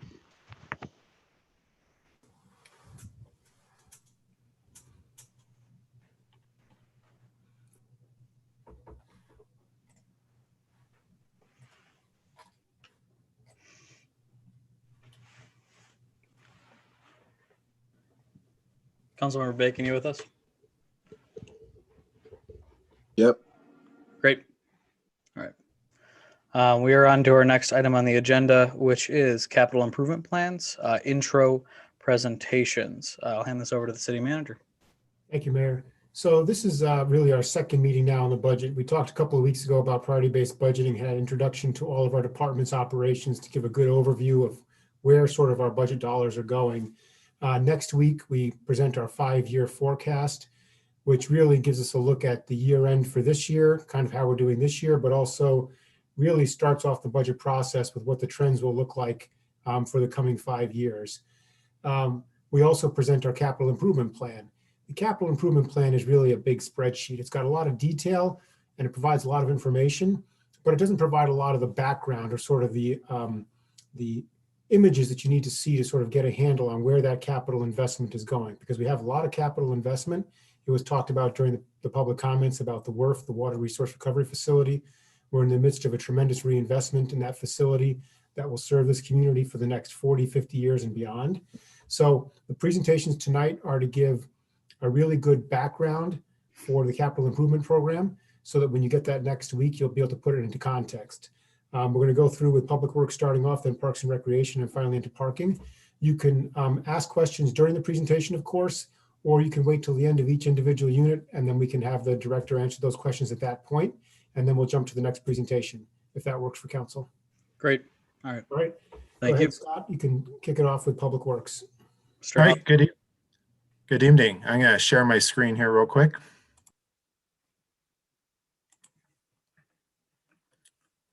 All right, can you see my screen? All right, so this is going to be kind of a primer on Public Works. I'm going to walk you through kind of a stage setter, explain where the money comes from, the different levers and the things that we do. So starting this discussion, we're going to start with the concept of asset management. So Department of Public Works maintains a lot of assets: streets, sewers, sidewalks, water mains, water towers, water resource recovery facility, vehicles, our buildings. And so we look at it, what is asset management? It's maintaining, preserving, upgrading, and operating our physical assets cost effectively based on a continuous inventory, condition assessment, and investment to achieve the performance goals. When we look at assets, they have a finite life. You think of your roof, it's going to last 20 years if you're lucky. The tires on your car, they'll last 50,000 miles if you rotate them and you do the maintenance to make them last. But even if you do the right things, they'll still have a sunset. Some assets are more critical than others. That 18-inch water main is more important than the 4-inch water main. And we also look at investments based on the likelihood and consequences of failure. We want to make sure that the most important assets are invested in first. And also, the other thing about asset truths and asset management is funding constrains what we can afford. You know, we'd love to have all the roads paved, but we can only afford to pave so many roads. And we also, another concept of asset management is that preventative maintenance is more cost effective than reactive actions. And if we ignore assets, if we think we're going to save some money by ignoring something, we will incur a cost one way or the other. You just can't ignore it because that cost will not go away if you want to use that. So our assets were built, maybe our sewers that were built in the 20s or 30s, well, the world changed around them. Or our original infrastructure, our first generation infrastructure, regulations changed, such as the Clean Water Act. Sidewalks that were put in the 50s weren't subject to the Americans with Disabilities Act. And also the lead and copper rule that's recently changing now.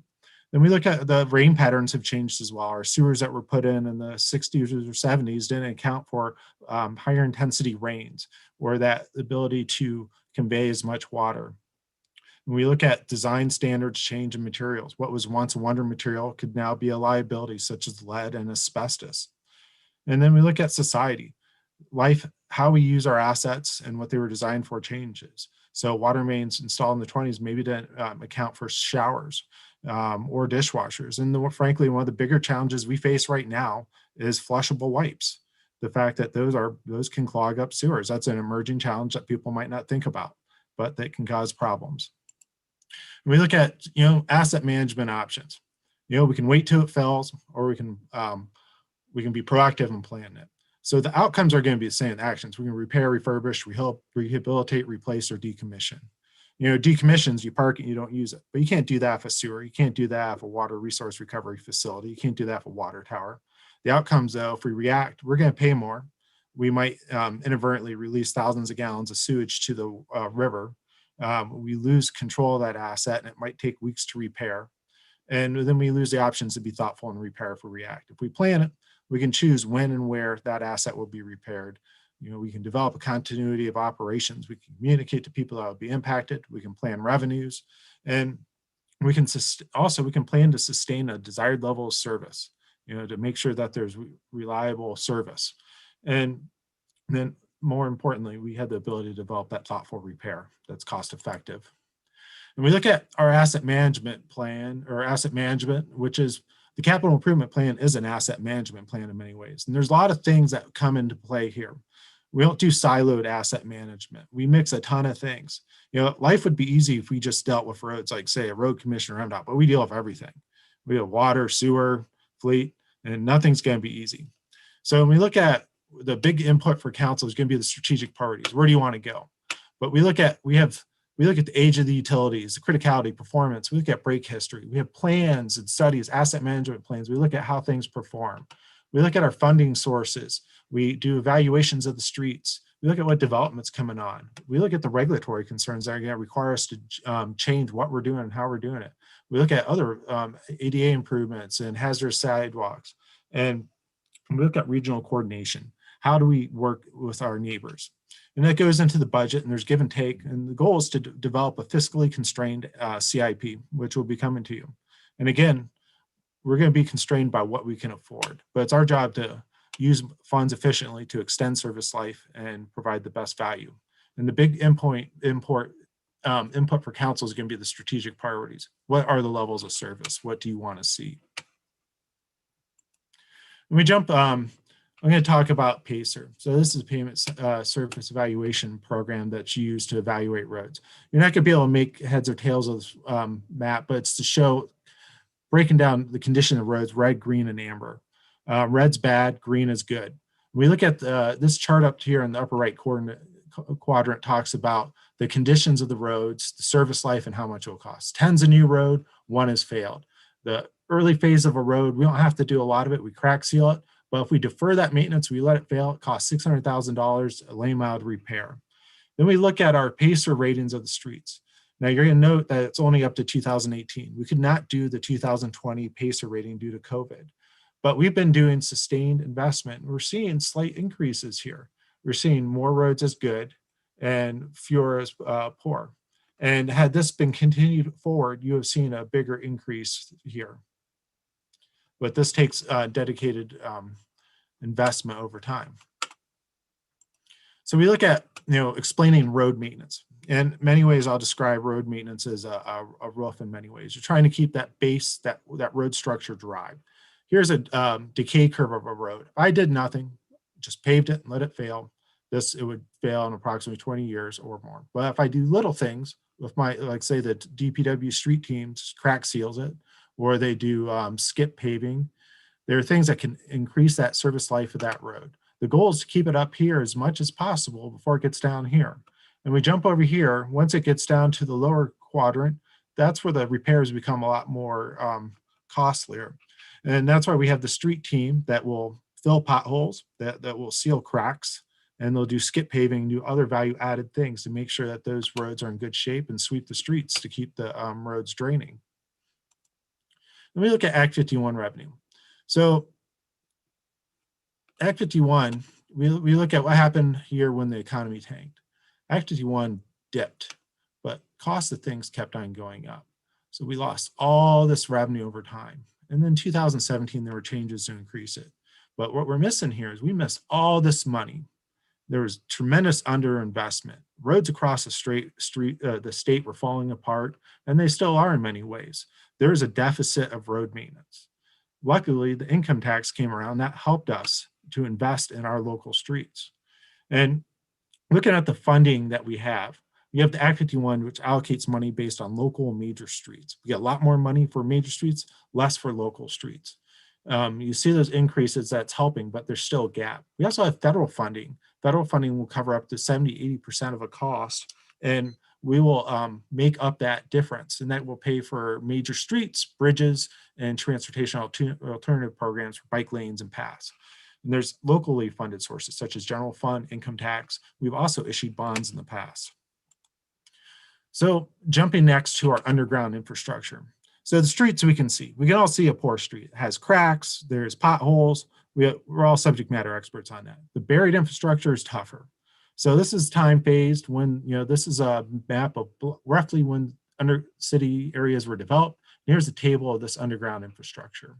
And this is infrastructure by decade. So our water and sewer have a design life of 75 to 100 years.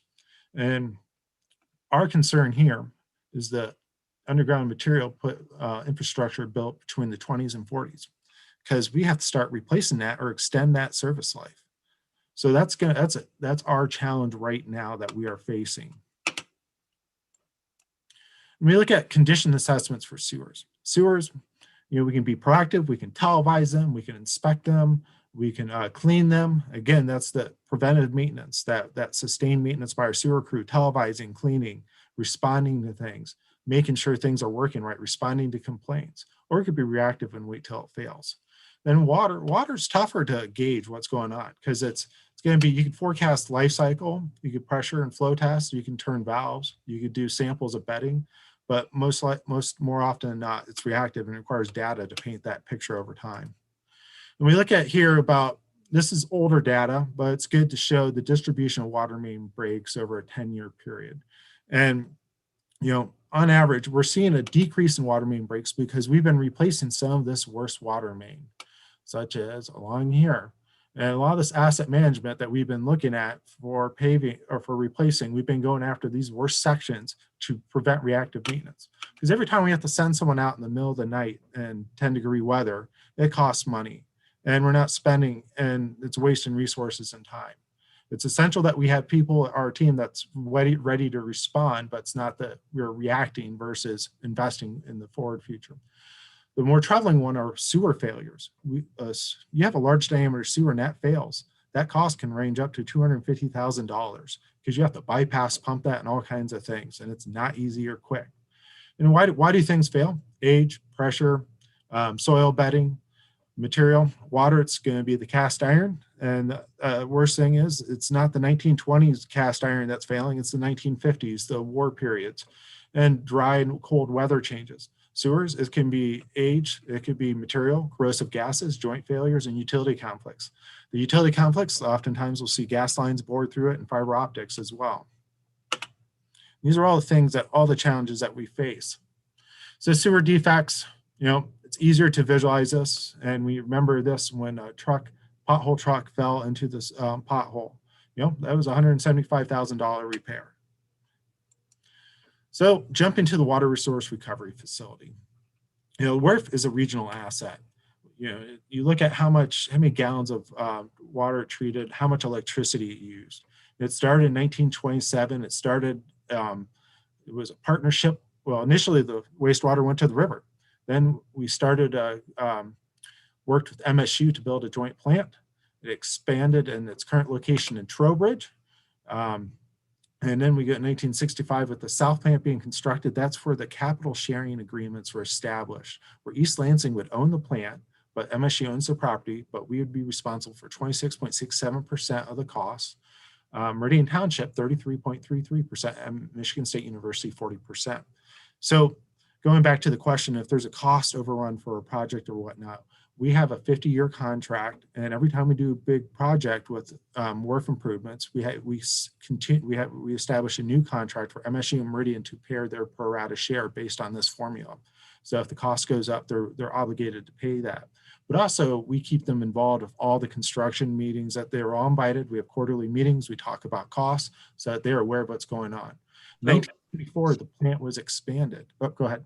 No, I was just gonna ask you to expand on that a little bit. So, is there an approval done by Meridian Township or MSU to account for those cost overruns, or is it automatic in that contract? It's automatic in that contract because there's by their boards signing those contracts, they've agreed to pay for those costs and those shares of the costs, and we communicate to their staffs. And when they sign those contracts, they're obligated to pay those debt service and that cost. The pro rata cost that goes for that. Okay. But as we talk about some of the projects, I'll talk about the project controls and how we control costs. So the work expanded in 74, and then there's not a lot of work until 2001. The big investment in 2001 was it shut down the incinerator and installed some solids handling equipment and some SCADA, which is basically allowed for more electronic control of the plant. So I'm going to walk through what we've done, and I'm going to do it in a high level way, but this talks about the processes. So we start at the beginning, and here's the end. Well, in 2014, we invested in the end. We replaced a process of ultraviolet disinfection and tertiary filter. What we would do is in the past, we would add a chemical, we'd add a chemical to kill pathogens, and we'd add another chemical to remove that chemical. So we use ultraviolet disinfection to kill the pathogens now, and tertiary filters, $15 million. Then we jumped to phase 2, which just recently wrapped up, which was the headworks, grit removal, and lining of large interceptors. This is where everything starts at the plant, roughly $30 million. Phase 3, solids handling and digestion, is under construction. You'll see a photo there. Phase 4, aeration and primary and secondary clarifier improvements, is under design, and that's the middle treatment. And phase 5, facility improvements and solar, is going under scoping and preliminary concepts. That will be a future project.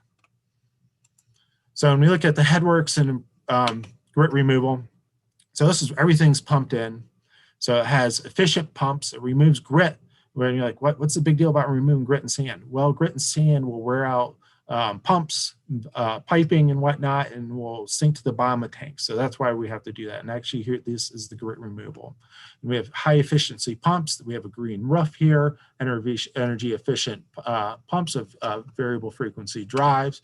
And then we lined a bunch of large sewers going around, and we repurpose large diameter sewers. Then we look at solids handling and digestion. This is a picture from today. This is the digester tank. This is a gas blivet that would be for gas storage, which this is not in operation. This is just being pressurized for now to keep it intact. Here's the digester under construction. So we look at the cost here, and you see the cost shares. The good thing about this, we received the thing, this is funded by state revolving funds, as all the other projects are, but we've received green principal forgiveness because of the energy efficiency. Because we're going to generate methane, which is going to power a combined heat and power unit. It's going to offset energy costs. It's going to reduce sludge by 40%. This is ongoing right now, and we're going to start testing the digester soon. And, we go back to the idea of going to a digester was actually floated by MSU several years ago. And at the time, we didn't think we could do it. But when it came time to do this phase through interaction with Meridian and MSU and council priorities, strategic priorities, the decision was to go for the digester option because it was more energy efficient. And yes, might be more cost up front, but long-term, we will save money through the operation of this. Going next to phase 4, aeration and clarifiers. So this is the meat of the treatment process. So we're going to upgrade these tanks with aeration and efficient blowers and whatnot. So this is our biggest consumer of electric. Our $1.3 million electric bill, by upgrading the aeration, we could easily cut off 40% by improving the blowers. And we're upgrading tanks that were too small, and we're going to increase the throughput, make them more efficient. So a lot of this infrastructure has well exceeded its design life. None of the gates work here. It's all reactive maintenance. So it's a tough facility to operate. And we looked at other ways to do this, and it was more cost effective to bundle this and to increase the reliability. So this is under design. It will be bid in the spring, and construction will start ideally in the fall. So we'll save energy through electrical use, and hopefully we'll obtain green reserve funding for this as well. And talking about, so when we're having a project, how do we control billings and whatnot? Well, one, we hire good contractors, we hire good engineers. We also have a full-time resident project representative on site that's a qualified engineer that inspects everything that's going on, that interacts with the builders to make sure that whatever is built is verified and meets specifications. And they represent the city on a daily basis. And we have weekly construction meetings. If there's any issues, we talk about those and change orders, and we look at things. And sometimes when you're building a big plant, things will be missed. It's a fact of life. But there will be a fair reckoning of those costs. And there's contingency baked into the plans as well that will offset things. But also we might cut something from the plans as well, and that will be a cost savings. So, and if there's a need to expend contingency, we'll work up a work change directive, and then we'll pass that through verification and make sure that our engineers that we've hired for the projects agree with the need for that change order. So there's a lot of checks and balances in the process. And with these funds these projects are all funded by the state revolving fund. So jumping next to lead and copper rule.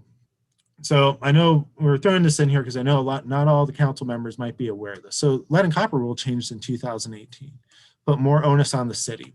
So the new change was the requirement to replace galvanized lines that were or lead components, such as a gooseneck.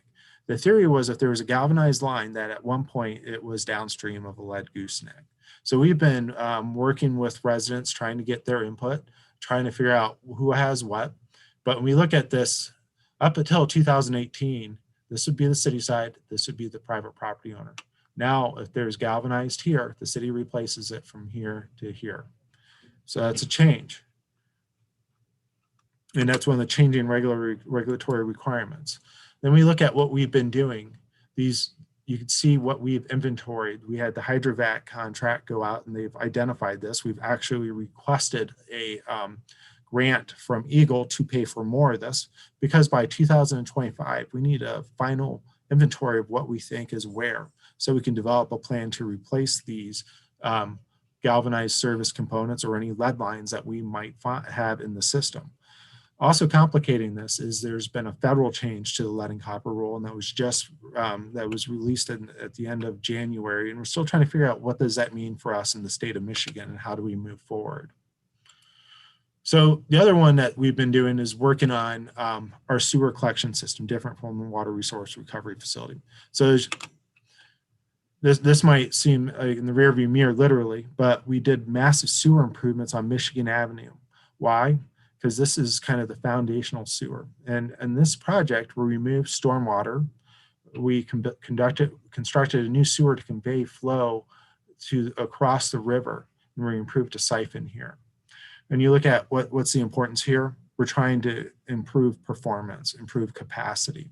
This was a mess in here, multiple parallel sewers, but also a good news project with this. We added other work too, MDOT work. The council had wanted mid-block crossings on Michigan Avenue. MDOT installed those. MDOT also installed several traffic safety improvements as well in coordination with this. Then we have the Woodingham Pump Station, which is ongoing as well. This is replacing a functionally obsolete facility. It'll be more efficient and will meet the needs for the future as well. And we'll also have an emergency generator, make it more resilient. This is, for all intents and purposes, complete. It's undergoing final testing. Then we'll install the generator and do wrap up, but it's going to take till the spring to clean up. Then we have the Evergreen utility project, which will start later this month. And you might recall this, but this was the tough area of how to install these utilities before everything opens, and in coordination and to build this baseline infrastructure. This is ongoing. There's been ongoing discussions with the People's Church, how to accommodate their needs and how to accommodate the needs of the project so we can get this infrastructure complete before all the traffic returns. So we look at water and sewer funding. So water and sewer is funded by rates. It's not funded by the general fund. It's funded by user charges. It's based on a rate model. The system is based on administrative, readiness to serve, and commodity. Administrative is cost of billing. Readiness to serve is there's a cost to your property that's serviced by the sewer if you use the service or not. And that's by having infrastructure to there and the capacity to carry it. And the commodity, the more you use, the more you pay. The loans that we talked about, the state revolving funds. So we're going to see some of that at council here in later spring. But good news is that the interest rates have been dropping and the interest rates vary on the term of the loan. We'll also look at where does the water and sewer come from. Development can be a big source of that. When something's redeveloped, we could tell them that, say, hey, if you want to do that here, you need to upgrade this component right here for your benefit of your property. And there's times when there's, so something's redeveloped, or there's new development where they'll build that infrastructure and they'll turn it over to us, or they'll be funded through the brownfield. But we will not pay for that infrastructure to enable their construction. They will have to do that, such as what's happened with the Abbot and with Center City. They installed infrastructure and gave it to and turned it over to the city. And there's times when we'll partner and they'll go, hey, we'll take care of our infrastructure to serve our property, but we'll have needs as well outside of that, and we'll partner with them and ask them to install infrastructure at our bequest. And we did that down on Trowbridge, where we paid their contractor to install water mains. So utility rates. So when you look at the past here, so our utility rates were flat. Why? Well, we weren't doing a lot. We were maintaining the status quo. But also you look at this time too, this was when the Great Recession was going. Not a lot of activities, not a lot of bandwidth for people to pay for things. And our rates have been increased to fund the renewal projects, to pay for the debt service for wharf improvements, and also in the collection system. Also, Elmswa is going to, where we get our water, they're going to start doing renewal as well as their plant and well fields and whatnot, and we'll see costs included in the water system as well. But we're going to see this need to do perpetual reinvestment in our infrastructure. And so the rates need to reflect that. And the only way this is going to get paid for is through rates. There's, unless you want to shift it to the general fund, those are options. But we always have to balance affordability, emergent issues that take resources away from renewal. The lead and copper rule was a big hit. That could take upwards away of $300,000 a year. And we also have emerging issues, the need to replace metering infrastructure and other things that help us run and administrate the system. And the other big challenge is funding stormwater improvements. We don't have the means to fund stormwater through a stormwater utility right now, such as many other states. We have ability to do sewer and water, but not stormwater. So the general fund picks up those stormwater costs. And that's what a lot of our challenges are with sewer systems, is conveying stormwater. And we look at aligning assets. So we do integrated asset management. If we align these projects together, we achieve savings. Dig once, do it all, share the cost of the road repair with the sewer and the water, and it reduces the cost. But things don't always work out that way. You know, reality is that water main from 1950 should last till 2040, started to fail early, started to have a lot of breaks. In turn, it destroyed the road and decayed the road. However, the good news is that sewer might be able to be aligned. So that's where our engineering team, we're always looking at problem solving and aligning and working with our operations team. How can we do this? How can we do it more efficiently and more cost effectively?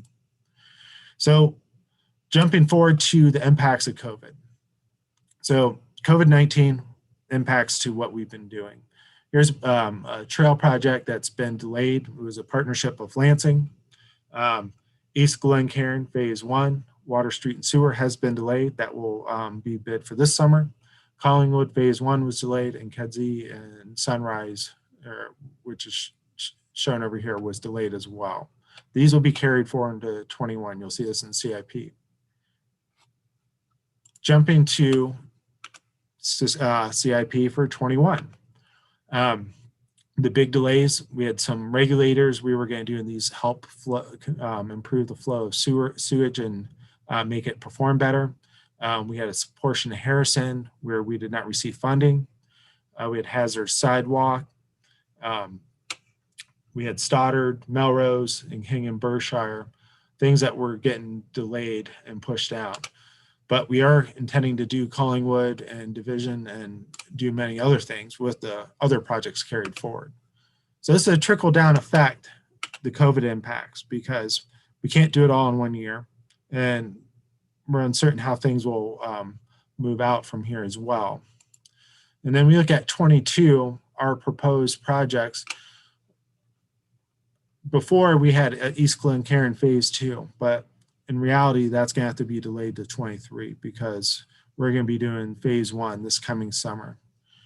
We have other things here that ideally, if everything works out with the budget and where revenues come in, that, you know, when this is all aggregated, there's a great amount of work. Things it will take coordination, and this does not reflect safe routes to school and other things. I've noted here with the sidewalks, the TAP, putting in sidewalks with federal aid where we'll pay 20%. And this going back to Bertram STP, that's where the state will have 80%. The cost will be covered 80% by federal aid, and we'll pay 20%. So when we look at this, I put this chart at the end. This is kind of a reference. I'm not going to go through this. Kind of talks about what we've been doing, what we're trying to do. But in the highlight, local streets, we try to hit 2 to 3 miles a year. Sidewalks we incorporate with street and utility projects. Major streets try to get 1 to 1.5 miles a street. We're working on replacing that water resource facility, looking at maintaining compliance of our sewer system, extending the service life, enlarging where needed. The Safe Drinking Water Act with the water system, we're looking at replacing upwards to a mile and a half of water a year, and maintaining compliance with the Safe Drinking Act and lead and copper rule, and same with the storage tanks. And this is a reference when you're looking at the budget to go, what do things cost, just as a resource. And now just to frame some of our challenges. So COVID's been tough, but you know, regardless, there will always be tough times, and there will be, the economy's going to go up and down, but infrastructure investment is a marathon. It's going to require sustained investment and commitment. And the other one is we have to balance the backlog and manage risk. It's going to require flexibility. We might have a plan, and that plan might have to adjust because that 1950s water main might fail before that 1920s water main, or new regulations might come up, or another COVID pandemic in the future. And that's the needs to meet emergent needs. You know, there are regulatory changes, there's going to be opportunities through development, or there's going to be different priorities. And the biggest challenge is funding stormwater improvements as well. We look at the Montgomery drain, that assessment will be passed on to the general fund to pay. Lansing is assessing. We don't have the bill that Lansing has, but when we look at stormwater in general, how do we manage that across the city? There's room for improvement to treat that as a utility. And that's something that the state really doesn't authorize right now, but that's opportunity for the future. So that pretty much wraps up the presentation. And if you have any questions, I'd be more than glad to answer them. Thank you, sir. There's a lot of information. I appreciate the depth that we went into. Questions from council, feel free to just chime in because I can't see everybody's face. I was wondering when you mentioned that it didn't include the safe routes to schools. Can you tell me more about that? So that will be starting in 22, but I did not reflect that in the chart because that's been a big that's a great opportunity to install non-motorized infrastructure. It hasn't been baked into that chart. That's all.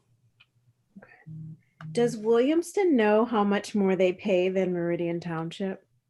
Yeah, but you know, it's not based on that. It's based on the cost of operating your system.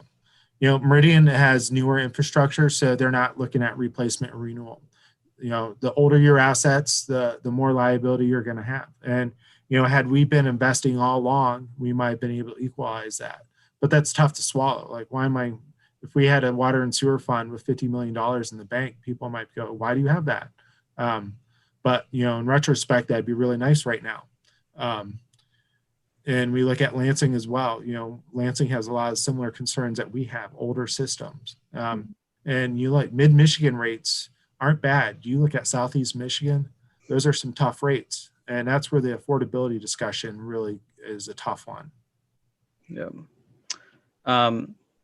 This is just something to think about as we go forward, but COVID's affected a lot of people, especially in our community, with those rates going up. They'll completely understanding that the rates have to coincide with the improvements that we need to make. I don't know how we would do it, but if there's some way that we could design maybe a grant program that utilizes some funds from our general fund that says if you have experienced hardship due to COVID, we would be able to defer some of the costs for rate payers to our general fund. I have heard that obviously these costs are going up for folks. I understand the reasoning behind it, but there are definitely some in our community that were hit harder than most. I don't know how we would do that. I don't know how we would verify it. So it'd be probably a bigger question for staff, but if it's possible, that's something I might want to explore because it might be able to mitigate some costs for people that really need it with a lower cost to us, the city. Councilmember Bacon, sorry.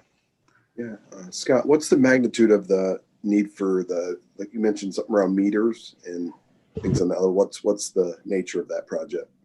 So our water meters are, water meters have maybe a 20-year life cycle. A lot of communities replace them at 10 years. So what we're looking at is upgrading the infrastructure so that you as a resident might be able to log into a system and go, hey, what's my water usage? Or I get a text message that, hey, my toilet's running.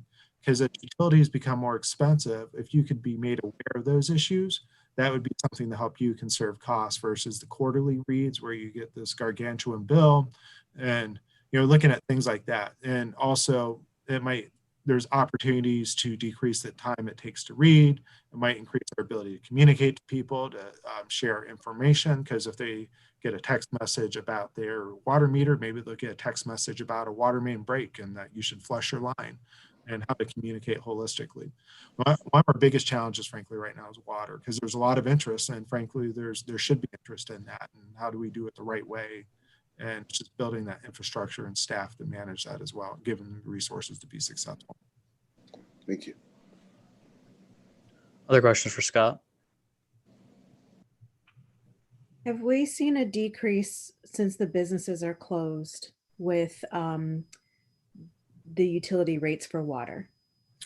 So when we looked at that, there is a slight decrease in use, but what happened though, where everyone was at work during the day, they were at home during the day. So that kind of offset that. There was less demand from MSU. When we look at it, things aren't as far off as we thought they would be. And we've been looking at that and trying to run the projections, and we're still trying to do a mid-year true up with Michigan State, and because they're our biggest water customer, and they use at their halls. But still, even with the halls empty, they were flushing systems, and they were still feeding people and doing maintenance and running labs and whatnot. Other questions for Mr. House? Great. So when are we going to see? Oh, go ahead, Mayor Pro Tem.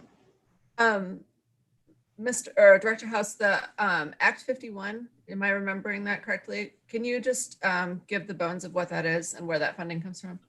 So gas and weight tax. Every time you go to the gas pump, you fill it up, and we have a certified map that shows Act 51 eligible streets that are local and major streets, and we get, depending on our population and our road miles, we get a share of that cost each year. And that will pay for the maintenance of the local major streets. And just to be truthful about Act 51, it will not pay for the upkeep of your system. It's, local street might give you $2,000 a year, a major street $8,000 a year per mile. That's not enough to replace this road in its life cycle. They'll pay for maintenance, for the plowing and the potholing, but not the replacement. Thanks, I appreciate the explanation. Do we experience any extra risk or costs associated with delaying these projects just due to COVID? Well, no. Our reason we delayed that was we didn't want to be digging up someone's neighborhood with them stuck at home. Construction's frustrating enough when you're at work and you come home, might have problems getting in your driveway, but all day when that excavator's there, when that backup alarm's going, You know, we've heard that frustration from construction in neighborhoods, and you know, we didn't want to do neighborhood work while people were stuck at home. Yeah. No, that makes sense. Definitely. All right. So when are we going to see you back to give us a little bit more info on proposed CIP? So this will be part of the plan we'll provide next week. And also, of course, water and sewer will be coming back as a part of the budget work sessions for rates discussion. Great. Thank you, sir. All right. Thank you very much. Appreciate it. Ready to switch to Parks and Recreation? Absolutely. Great. We have Tim and Wendy. Tim, you ready to lead off? Yes. Can you hear me? Yes, we can. Okay, great. So yeah, thank you, George. Thank you, Mayor Stevens, members of City Council.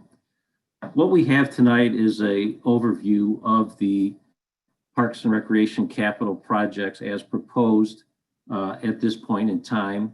What you're going to get is a little bit of information on some projects that we've recently completed and what we're looking towards look in 2021 and 2022, and then some things that we're beginning to give consideration to as we look out into the horizon in 2023.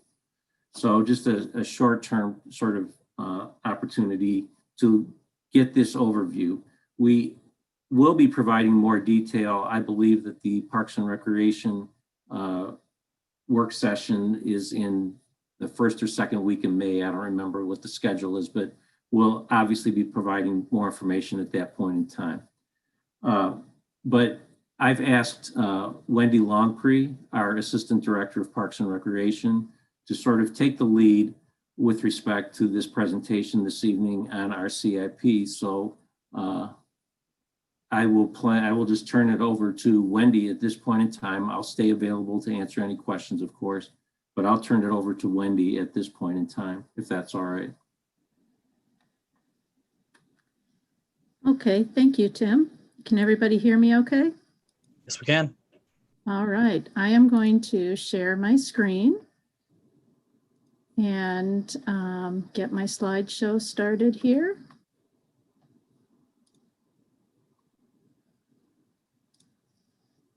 Okay, can everybody see that all right? Yep. Super. We're going to talk a little bit about parks, recreation, and facilities capital projects, because facilities are addressed within our department as well when we look at our capital improvements program and our various projects that we implement. We'll talk about, as Tim indicated, parks and recreation projects. We'll review a couple of recently completed projects that are just really very exciting. We'll talk about our ongoing projects and then our near-term projects and similar things for facilities. You'll see a difference in our presentation styles between Scott and I, the difference between an engineer and a designer. So hopefully you'll see a lot of pretty pictures here. Our recently completed projects are White Park Trail Extension and Natural Area Improvements and Bailey Park Improvements. White Park, we had two sections to this project, actually three sections. One was an extension of the Northern Tier Trail through White Park, which also included improvements to some of the natural areas in the park. We had an extension of the Northern Tier Trail from where it ends on Tower Avenue south to the border between the city of East Lansing and Meridian Township. And then also, to go back a slide, there was improvements planned for the intersection of Lake Lansing Road and Tower Avenue. So three sections to this particular project. This here is a picture of the trail along Tower Avenue. It's a 10-foot wide trail. It has been installed. Right now, the trail extends down to the border, so it kind of is a trail to nowhere. But Meridian Township has received funding to construct a pathway from the Lake Lansing Road on up to meet our pathway. So a little further on, you'll see what this does from the standpoint of creating trail loops and connectivity in the city. This is a couple of photos of some of the trails as they go through White Park. The trail that extends from Pebblebrook all the way up to Lake Lansing Road is an asphalt trail. It's 10 foot wide, handicap accessible.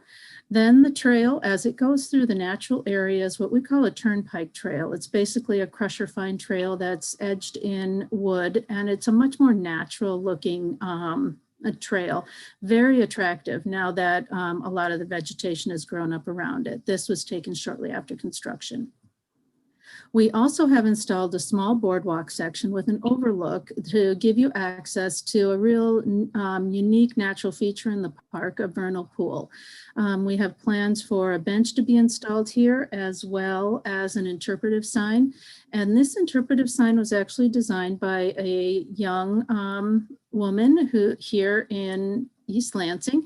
She was going for her silver award in Girl Scouts, Emerson Davis. And so when her sign goes up, I would encourage you all to go out and read it. She did a great job. Another project that we just completed is a Bailey Park Improvements project. And this really is the epitome of what you want to see happen with park improvements in a neighborhood. So we're going to tell a little bit of a before and after story. This whole project started when in 2015, when the city reached an agreement with Capital Area Housing to redevelop the Bailey Community Center into an adult or an older adult living center.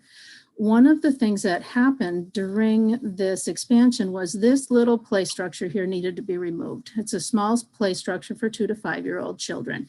And so the Capital Area Housing Partnership agreed to give the city $25,000 to replace this play structure. Well, $25,000 doesn't do a whole lot. But what we were able to do is take that $25,000 and we leveraged it to get other funds. We received a Natural Resources Trust Fund grant. We received an allocation from the Community Development Block Grant funds. The neighborhood really came together in an amazing effort and raised and contributed $20,000 to the project. We had the Capital Area Housing Funds, and then the general fund contributed a few $1,000s as well. And this is part of what we received in the end. In the background, you can see a portion of the redeveloped Bailey Community Center. This is the replacement play structure along with a swing set, safety surface material underneath. And you can see here a group of young children playing in the park, and they are attending the daycare that is now also in the Bailey building. This is a before picture of what one of the corners looked like in the park. You can see the aging fence, the overgrown landscaping, just not very attractive at all. Here's what we have now. This is the welcome sign for the park, Bailey Park, an open park, very welcoming, and a huge difference. Another thing we looked at with this park is something called Parks Without Borders. And that is a park philosophy that tries to look at integrating parks with the neighborhoods within which they reside. And what that means is removing fences, removing barriers, and inviting people into the park. So here you can see the photo on the right-hand side. It just looks very industrial. It looks very urban with the fence there. It's keeping people out. The photo on the left-hand side, if you're in the park, that fence keeps you in. And this is what we have after improvement. You can see we have removed the fence, we've opened the area up, and that has allowed us to capture all of that space for park use, the space that previously existed between the back of curb and the fence line. So it's a complete transformation of this park. Here are some photos of the interior of the park beforehand. This is the interior of the park now. This picture is taken from the top of the older children's play structure.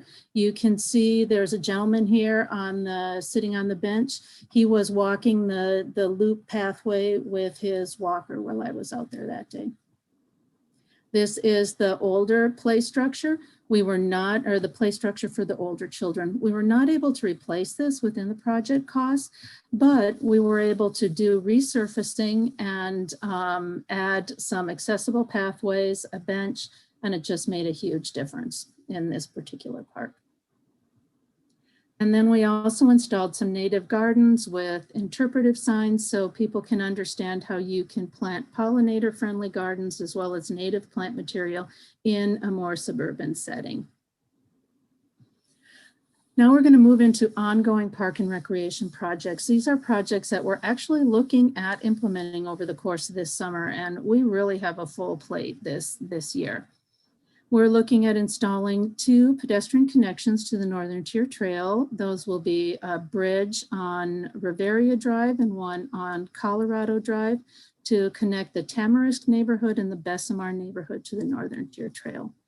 The Tamarisk neighborhood bridge will be installed on Riveria Drive. It's will be on an easement, an abandoned easement from a previous roadway stub. And then the Bessemer neighborhood bridge will be installed at the end of Colorado Drive, and that'll allow people to connect to the Northern Tier Trail. Right now, you could basically stand on these roads and kind of toss a stone to the Northern Tier Trail, but you can't get to them without walking probably a mile in any direction around. Northern Tier Trail relocation and repairs. There is a section of the trail that runs basically from the bridge near the soccer complex on down to the bridge that goes to Abbey Road. And that section of trail is located very, very close to the top of the bank. As the drain, it parallels the drain, and as the drain has been maintained over the years, the drain has widened and edged closer and closer to the trail. So what we're going to be doing is relocating this section of trail. This will be removed altogether, and we will instead pave an existing pathway that goes here through Abbot Park. And then we are going to shift this portion of the trail a little bit in this direction to get it away from the bank. This project is funded by the Ingham County Trails and Parks Millage. And the 2 bridges are fully funded by the Trails and Parks Millage as well. Remember, I talked about the 3 aspects of the White Park project, and the third one being the Lake Lansing Road, Tower Avenue intersection. That is right here. What the plan had been was to do some improvements to the intersection, some basic improvements, a couple of curb cuts, some pedestrian crossings, pedestrian activated crosswalk signal. As we got into working on designing this project, we realized that the existing signal was not able to be upgraded because of its age. And the road department had some real concerns about the safety of this particular design. So what we are looking at now is a reconstruction of that intersection to remove this slip lane, make it a more traditional 4-way stop. We'll completely replace the signals. We'll focus on accessibility so that people can cross in all 4 directions. Right now you can't, you can only cross in 2 directions. And one of the things that makes this so exciting is once Meridian Township has this installed, and Meridian Township does have funding for this, so that will be coming hopefully in the next year or so, we will be able to, people will be able to go use this trail loop. So instead of having to go out and come back or go out and come back, you'll be able to loop around. Also, from this intersection, you can make connections into Meridian Township's trail system. The other thing that's really exciting is right here is the White Hills Elementary School. So by improving pedestrian ability to cross at this intersection, that allows all of these students who potentially are coming over from the Tower neighborhood to walk to school in a much safer manner. So this is a very exciting project, and we're really looking forward to doing that. All of these improvements in this intersection are being funded by the Trails and Parks Millage as well. Another project we're working on is complete reconstruction of the pavilion and restrooms at Patriarch Park. There are 2 restroom buildings, one on the south of the park, one on the north of the park. They will be completely renovated inside, and then the outside will be improved as well with an emphasis on environmental sustainability. We're looking at having standing seam metal roofs, low flow, hands-free and energy efficient plumbing fixtures, LED light fixtures, etc. Same types of improvements in the pavilion, and we're looking for we expect we'll have a very substantial upgrade in terms of looks and functionality in the pavilion as well. An exciting feature of the pavilion is we are looking at installing a rain catchment system here. So there'll be eaves troughs which collect all of the rain coming off of the roof, go into rain barrels, and then we can use those for watering and maintenance around the park. The other thing that we're doing here is we'll be expanding the paved surface around the pavilion itself. This we're really excited about because it gives us, again, some really unique opportunities for some outdoor space. Use of this whole space for potentially different activities, performances, classes, etc. It also creates 2 separate little kind of grill areas that can be used by those people who reserve the pavilion. So this is going to be a wonderful improvement in this area, connecting to the softball field as well as up to the playground. And then the south restroom, what we're really excited about with this is a couple of things. One is we will be looking at converting this restroom from a men's room and a women's room into 4 unisex restrooms. So there'll be individual restrooms that people that are fully handicap accessible, that families could use, individuals could use in whatever fashion that they need to. The other thing about this structure is we're installing a solar array. That solar array will be sized to provide for all of the electrical needs for this structure.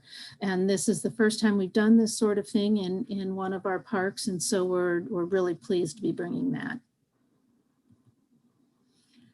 We are also looking at improvements to the Patriarch Park athletic courts. You can see where they're located here. This is the existing condition. We've got some, surfaces that are in real poor condition, some fencing, basketball poles, etc., that are well beyond their useful life. So we're looking at complete reconstruction of this area as well. We'll be bringing in 10 pickleball courts, a tennis court, 2 full-size basketball courts, as well as an overhead shade structure and all the supporting amenities. One of the things when we talk about the impacts of the pandemic, a lot of times we think about the negative things that we're having to deal with. And what we have identified in our department is that the situation right now has given us a great opportunity to do some improvements to the aquatic center that need to happen. We are not anticipating that we would be able to open the aquatic center this year at its full capacity. And given the fact that we have these improvements that need to happen, and we're really concerned about our ability to offer this amenity safely, we're looking at keeping the aquatic center closed this season and conducting some pretty extensive repairs and improvements. We'll be removing the liner and replacing it. We'll also be removing an old or one of our water features that is beyond its useful life as well. We have some repairs to the gutters and miscellaneous concrete repairs that need to happen. We'll be looking at refurbishing the water slides and repainting the slide towers. We'll also be looking at doing some landscape renovation and some bathhouse interior improvements. So when we are prepared to reopen in the summer of 22, this will be a much improved facility. Some of our more longer or near-term park and recreation projects in the next few years that we're looking at, I'm going to run through these here real quickly. One is we're looking at submitting a grant to look at installing a bank shot court at Patriarch Park. Bank shot is a game similar to basketball, but it uses angled or curved non-conventional backboards that the intent of the game is that people are playing together in a non-aggressive, inclusionary manner and playing basically a basketball type game side by side. And so you're trying to make these sort of trick shots throughout the course of the bank shot. And people of all abilities can do this and play this game together. So we're looking at installing this hopefully in the area of around the basketball court in Patriarch Park. We're also looking at hopefully submitting a grant to do some improvements to pave the portion of the Northern Tier Trail or repair the Northern Tier Trail that was not able to be repaired in Ingham County. One of the things we have also discussed is the possibility of paving a portion of the, or paving the trail through the Hawk Nest Park at the same time. We were looking at that purely from the standpoint of there's sort of some economy of cost savings when you run those projects together. However, as was indicated in your meeting earlier today, we haven't had any conversations with the neighborhood about this yet. So we do have a lot of legwork to do before we would look at making this a project that we would pursue.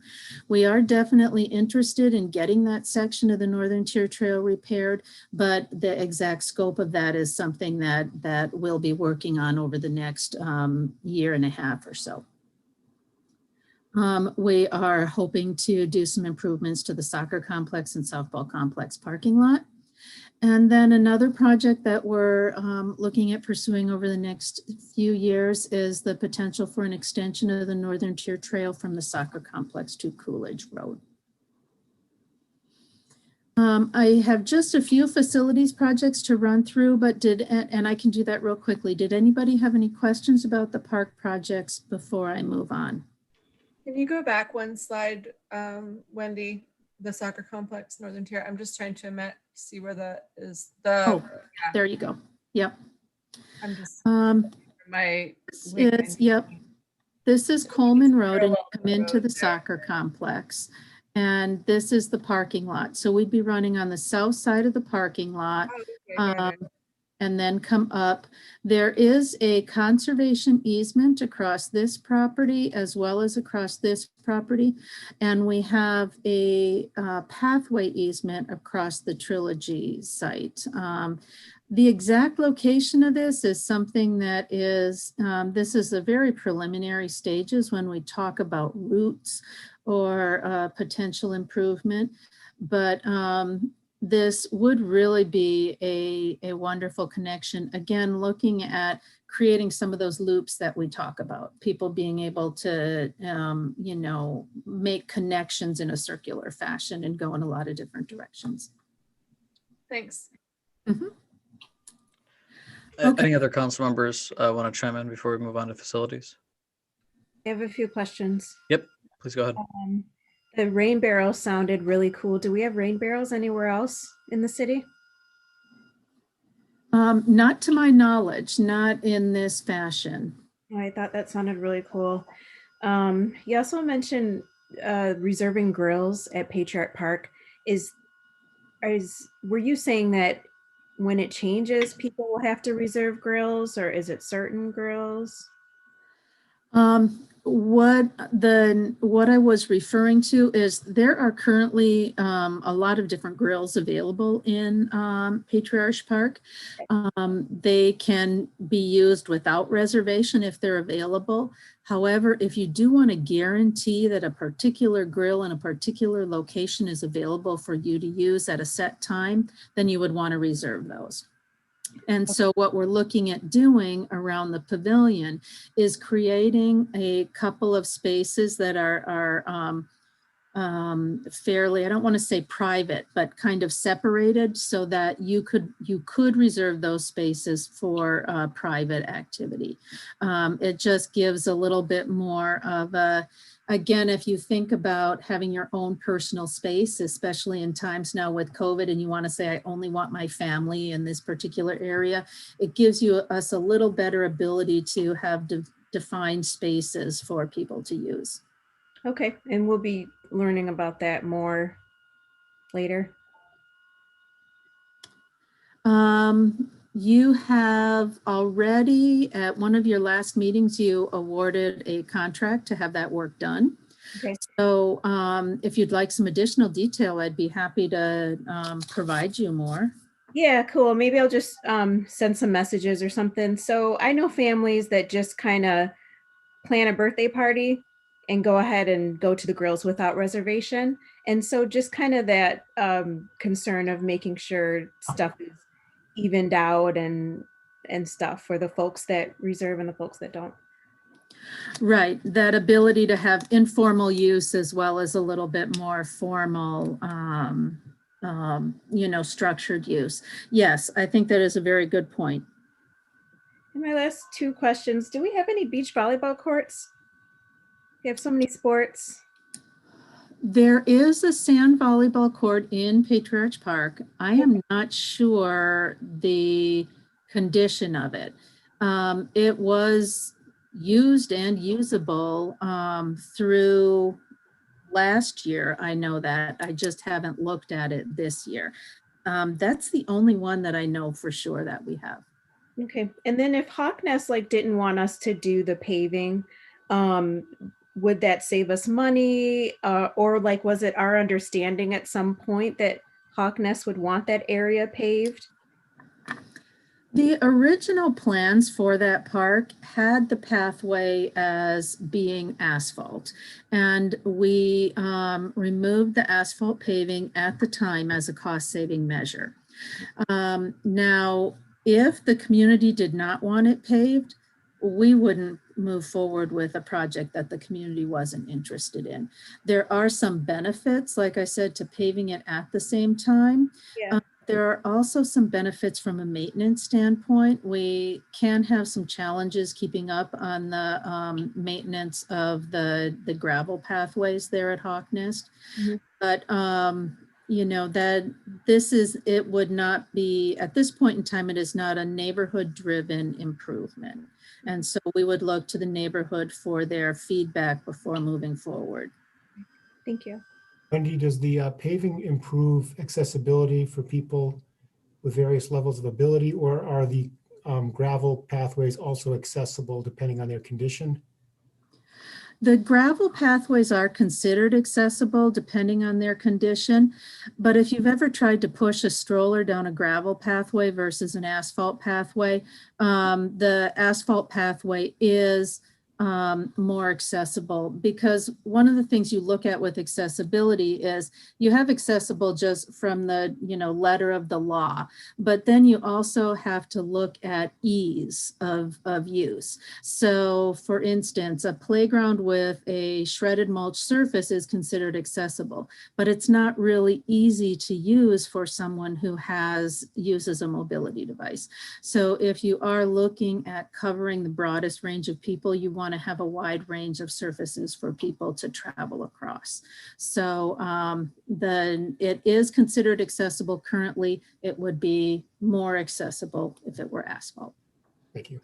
George, I'd like to add, if I could, can you hear me? Yep. Yeah, I'd like to add, if I could, with respect to paving that section, that loop trail in Hawknest Park, what we're looking at is submitting a Natural Resources Trust Fund grant request. And that would not be in the next round. It would be a minimum of 2 rounds out, okay? And a significant component of that would be to get the neighborhood impact associated with that. So we'll get input from the neighborhood when we move forward. Dana, did you have any follow-ups on that, or can I move on, Councilman? All right, great. Councilmember Babcock, go ahead. Thank you. It's sort of a perfect segue. I really wanted to thank you for your commitment to accessible trails, accessible playgrounds. As the sister of a wheelchair user, I cannot endorse enough your statement, Ms. Longpre, about there's accessible by law and then there's actually usable. And that was one of the things that went through my mind earlier when we had a question about the Northern Trail. Moving over asphalt is a world apart from moving over gravel. And that is incredibly important to me. It's something that the rest of us often just don't see until we live it or until we watch someone deal with it. But generally speaking, East Lansing is just so good about considering accessibility in all of its parks and the opportunities for everyone. I wanted to thank you for that. Although I do have misgivings about this bucket ball. It's another sport that I will be picked last for my entire life. I've always picked last. But hey, if my wheelchair using sister, who by the way has amazing upper arm strength and really toned arms, if she can clean my clack doing that, I'm all for it. So thank you. Thank you. One of the things that would be fun about that is, I don't know of anybody else around who has one, and it is always kind of neat to be the first. So, okay.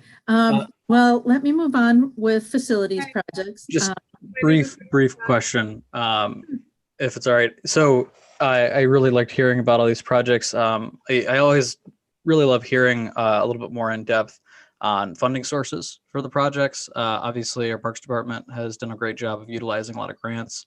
And so just when we get to that point in our budget process, I'd really like those highlighted, what funding sources are being utilized through there. When we're making decisions based on savings and based on estimated revenue, and also just based on what funding is available to us, I think it's important to know what money can be allocated towards things, what money can't, and where we're using public money. So I really appreciate the presentation and the comments made, but definitely more info on that when we get to it. Okay, we can absolutely do that. Thanks. Great. All right.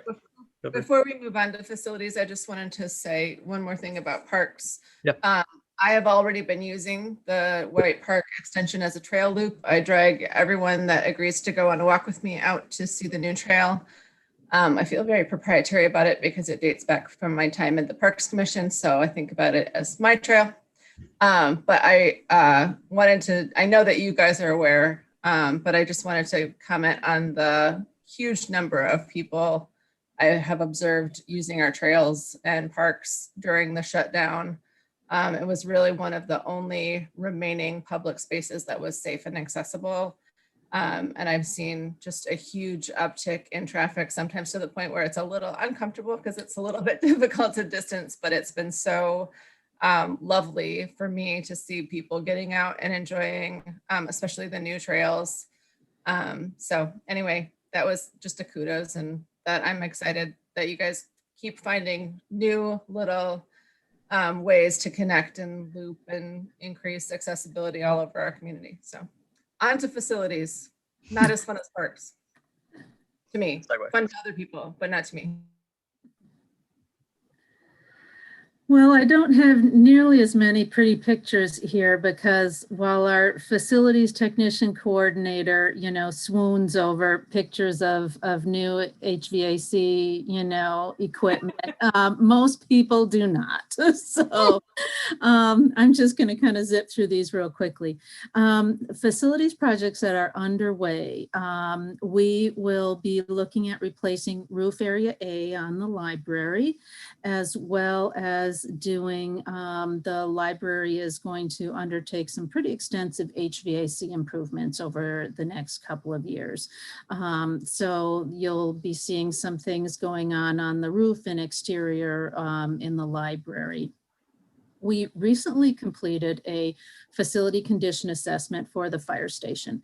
I don't know that the fire station has ever been upgraded since its original construction. And if you ever have an opportunity to check it out, you definitely should. But you can tell it has been well loved and well used. So we've had a condition assessment done, and that assessment will make some recommendations for potential upgrades there. there. And so there'll be some future recommendations for expenditures for improvements at the fire station. We are also in the process of having a roof assessment conducted of all the city facilities. We did this a number of years ago, and this is an incredibly useful tool for planning purposes. What we do is we have a contractor, Structure Tech, who comes and inspects every roof on all the different city facilities. And they give us an assessment of its condition, if there's any issues that they see. They do a little research on the history of the roof, the type of roofing system, and then they lay out for us probably a 10 or a 15-year program for potential capital needs as it relates to roofs. And so even small roofing sections can be quite costly. So this is very helpful for us when we look at our long-range planning. So we're in the process of having that updated. We are also looking at installation of an air purification system in City Hall.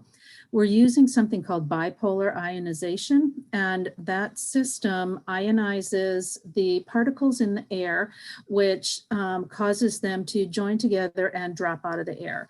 And so that provides for cleaner air, as well as it clears the air of viruses.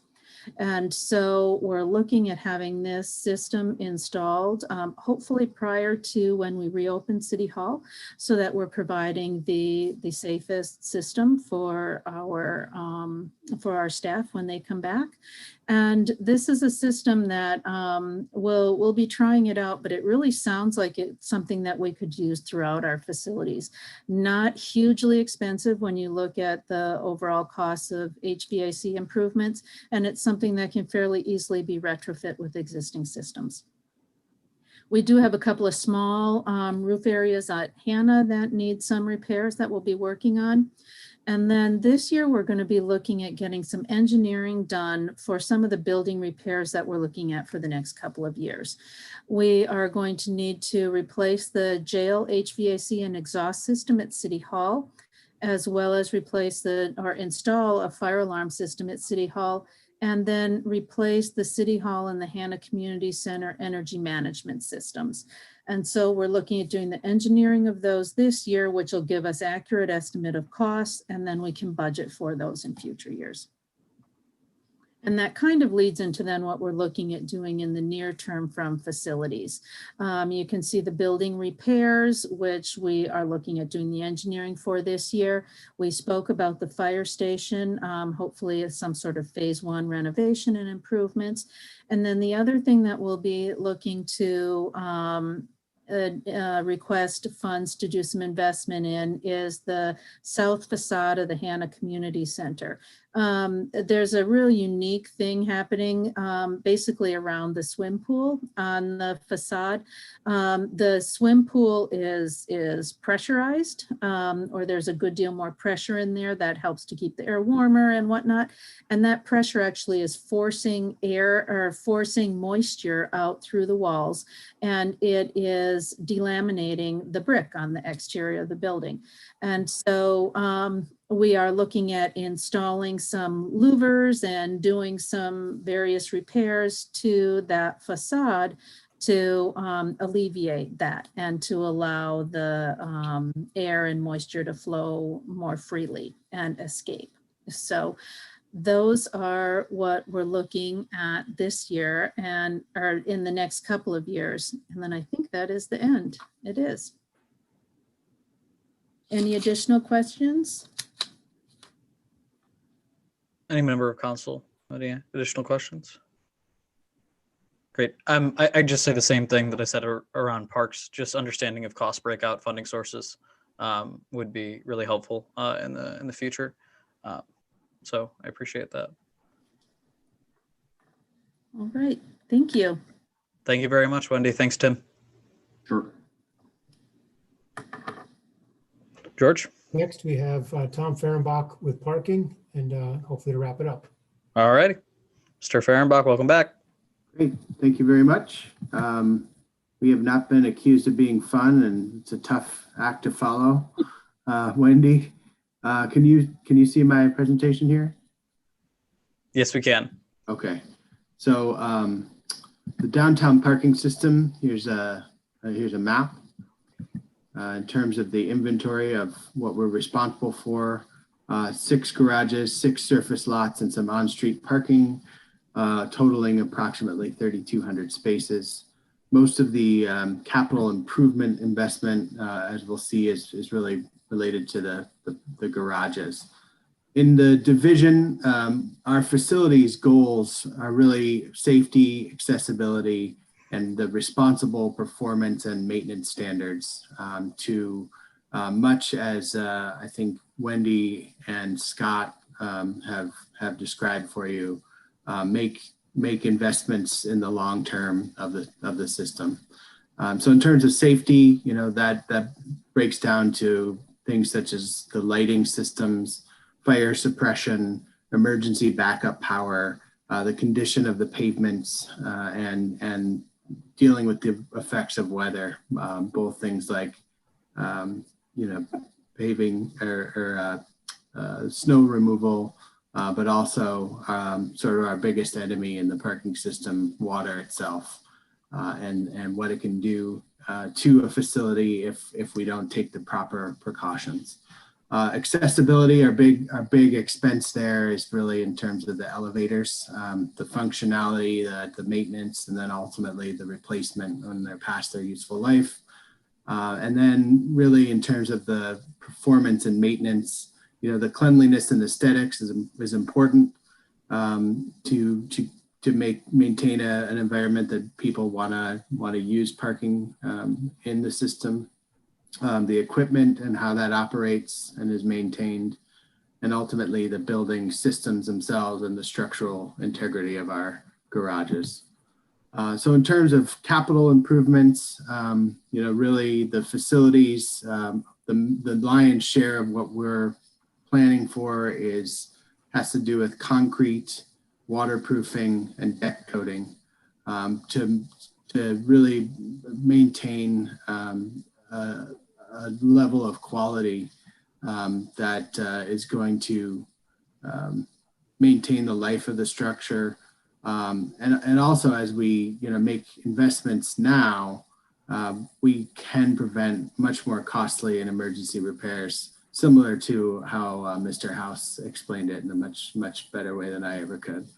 And then in terms of equipment, you know, again, the big ticket items, elevators, the gated system, which is part of our parking access and revenue control system, the generators and backup, the fire suppression, all really important, critical things to keep it safe and in operation.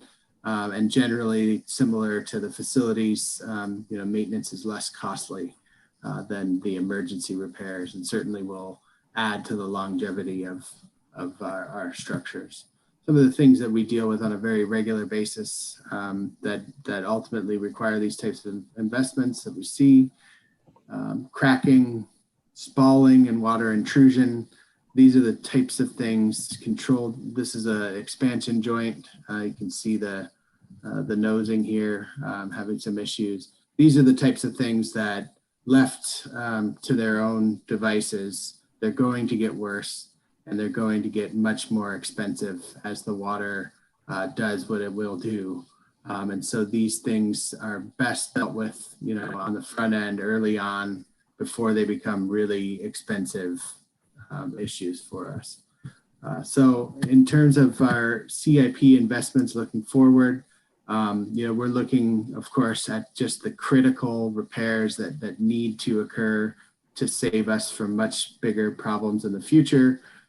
We did push off some, basically our program for fiscal year 21 has been pushed forward due to COVID. Originally, the analysis called for about $1 million of investment. We really whittled that down to priority, about $500,000 in at least 2019 dollars. And now we plan to implement this in a priority fashion over the next 2 fiscal years. Obviously, doing our best to try to balance the situation we're in and hopefully recovering from soon with really the need, the most critical need. As we look forward into the later years, sort of the near future, we will ultimately need to replace the Charles Garage elevator, and that will come at a significant expense in probably the $700,000 range. And then ultimately, we'll need to update our parking access and revenue control system itself. We're hoping that is actually in the much outer years, potentially even past the 2027 planning threshold for this current CIP. But those are the types of things that you'll see programmed for this year. We look forward to talking more in detail with you on April 20th, when I believe that's our budget overview night. So with that, I'd be happy to take any questions. And I would note that Mr. Sharrow is here as well, who has a much more in-depth knowledge. Thank you, Mr. Fehrenbach. Anybody on council have any questions? All right. I expect we'll get, more in-depth explanation of some of those costs that are upcoming, but I appreciate the overview now. Thank you, Mr. Fehrenbach. Thank you. Mr. Lahanas. Just to say thanks to staff for the presentations. Thank you to council for your patience and questions. And next week we'll have the 5-year forecast and the capital improvement plan as well for you to review. So I have a couple of comments before we end over here. City Manager, if I could have a request, just make sure our budget timeline is kind of prominently displayed on our website. In some way, I think that now that we have the actual days that there will be presentations on individual funds, I think it's good to have that in a place that's easily accessible. We sent it out to the Council of Neighborhood Presidents as well, but we sent out an earlier version without those individual funds identified. So sending out something to interested parties or stakeholder groups on what our budget timeline is going to be, especially as we're going into the more in-depth sections where we give opinions on individual funds, I think is really important. Just because this is going to be a long process, a little bit of a different process with COVID, but it's certainly one that we want everybody to be aware of. Certainly. We'll make sure it's prominent. Great. Thank you very much. Councilmember Babcock. Thank you. I just want to apologize. Earlier when we were on break, my mic was on and I swore, and I'm sorry. Should not have left that on, and that's all. Just end of meeting. No, great. Thank you.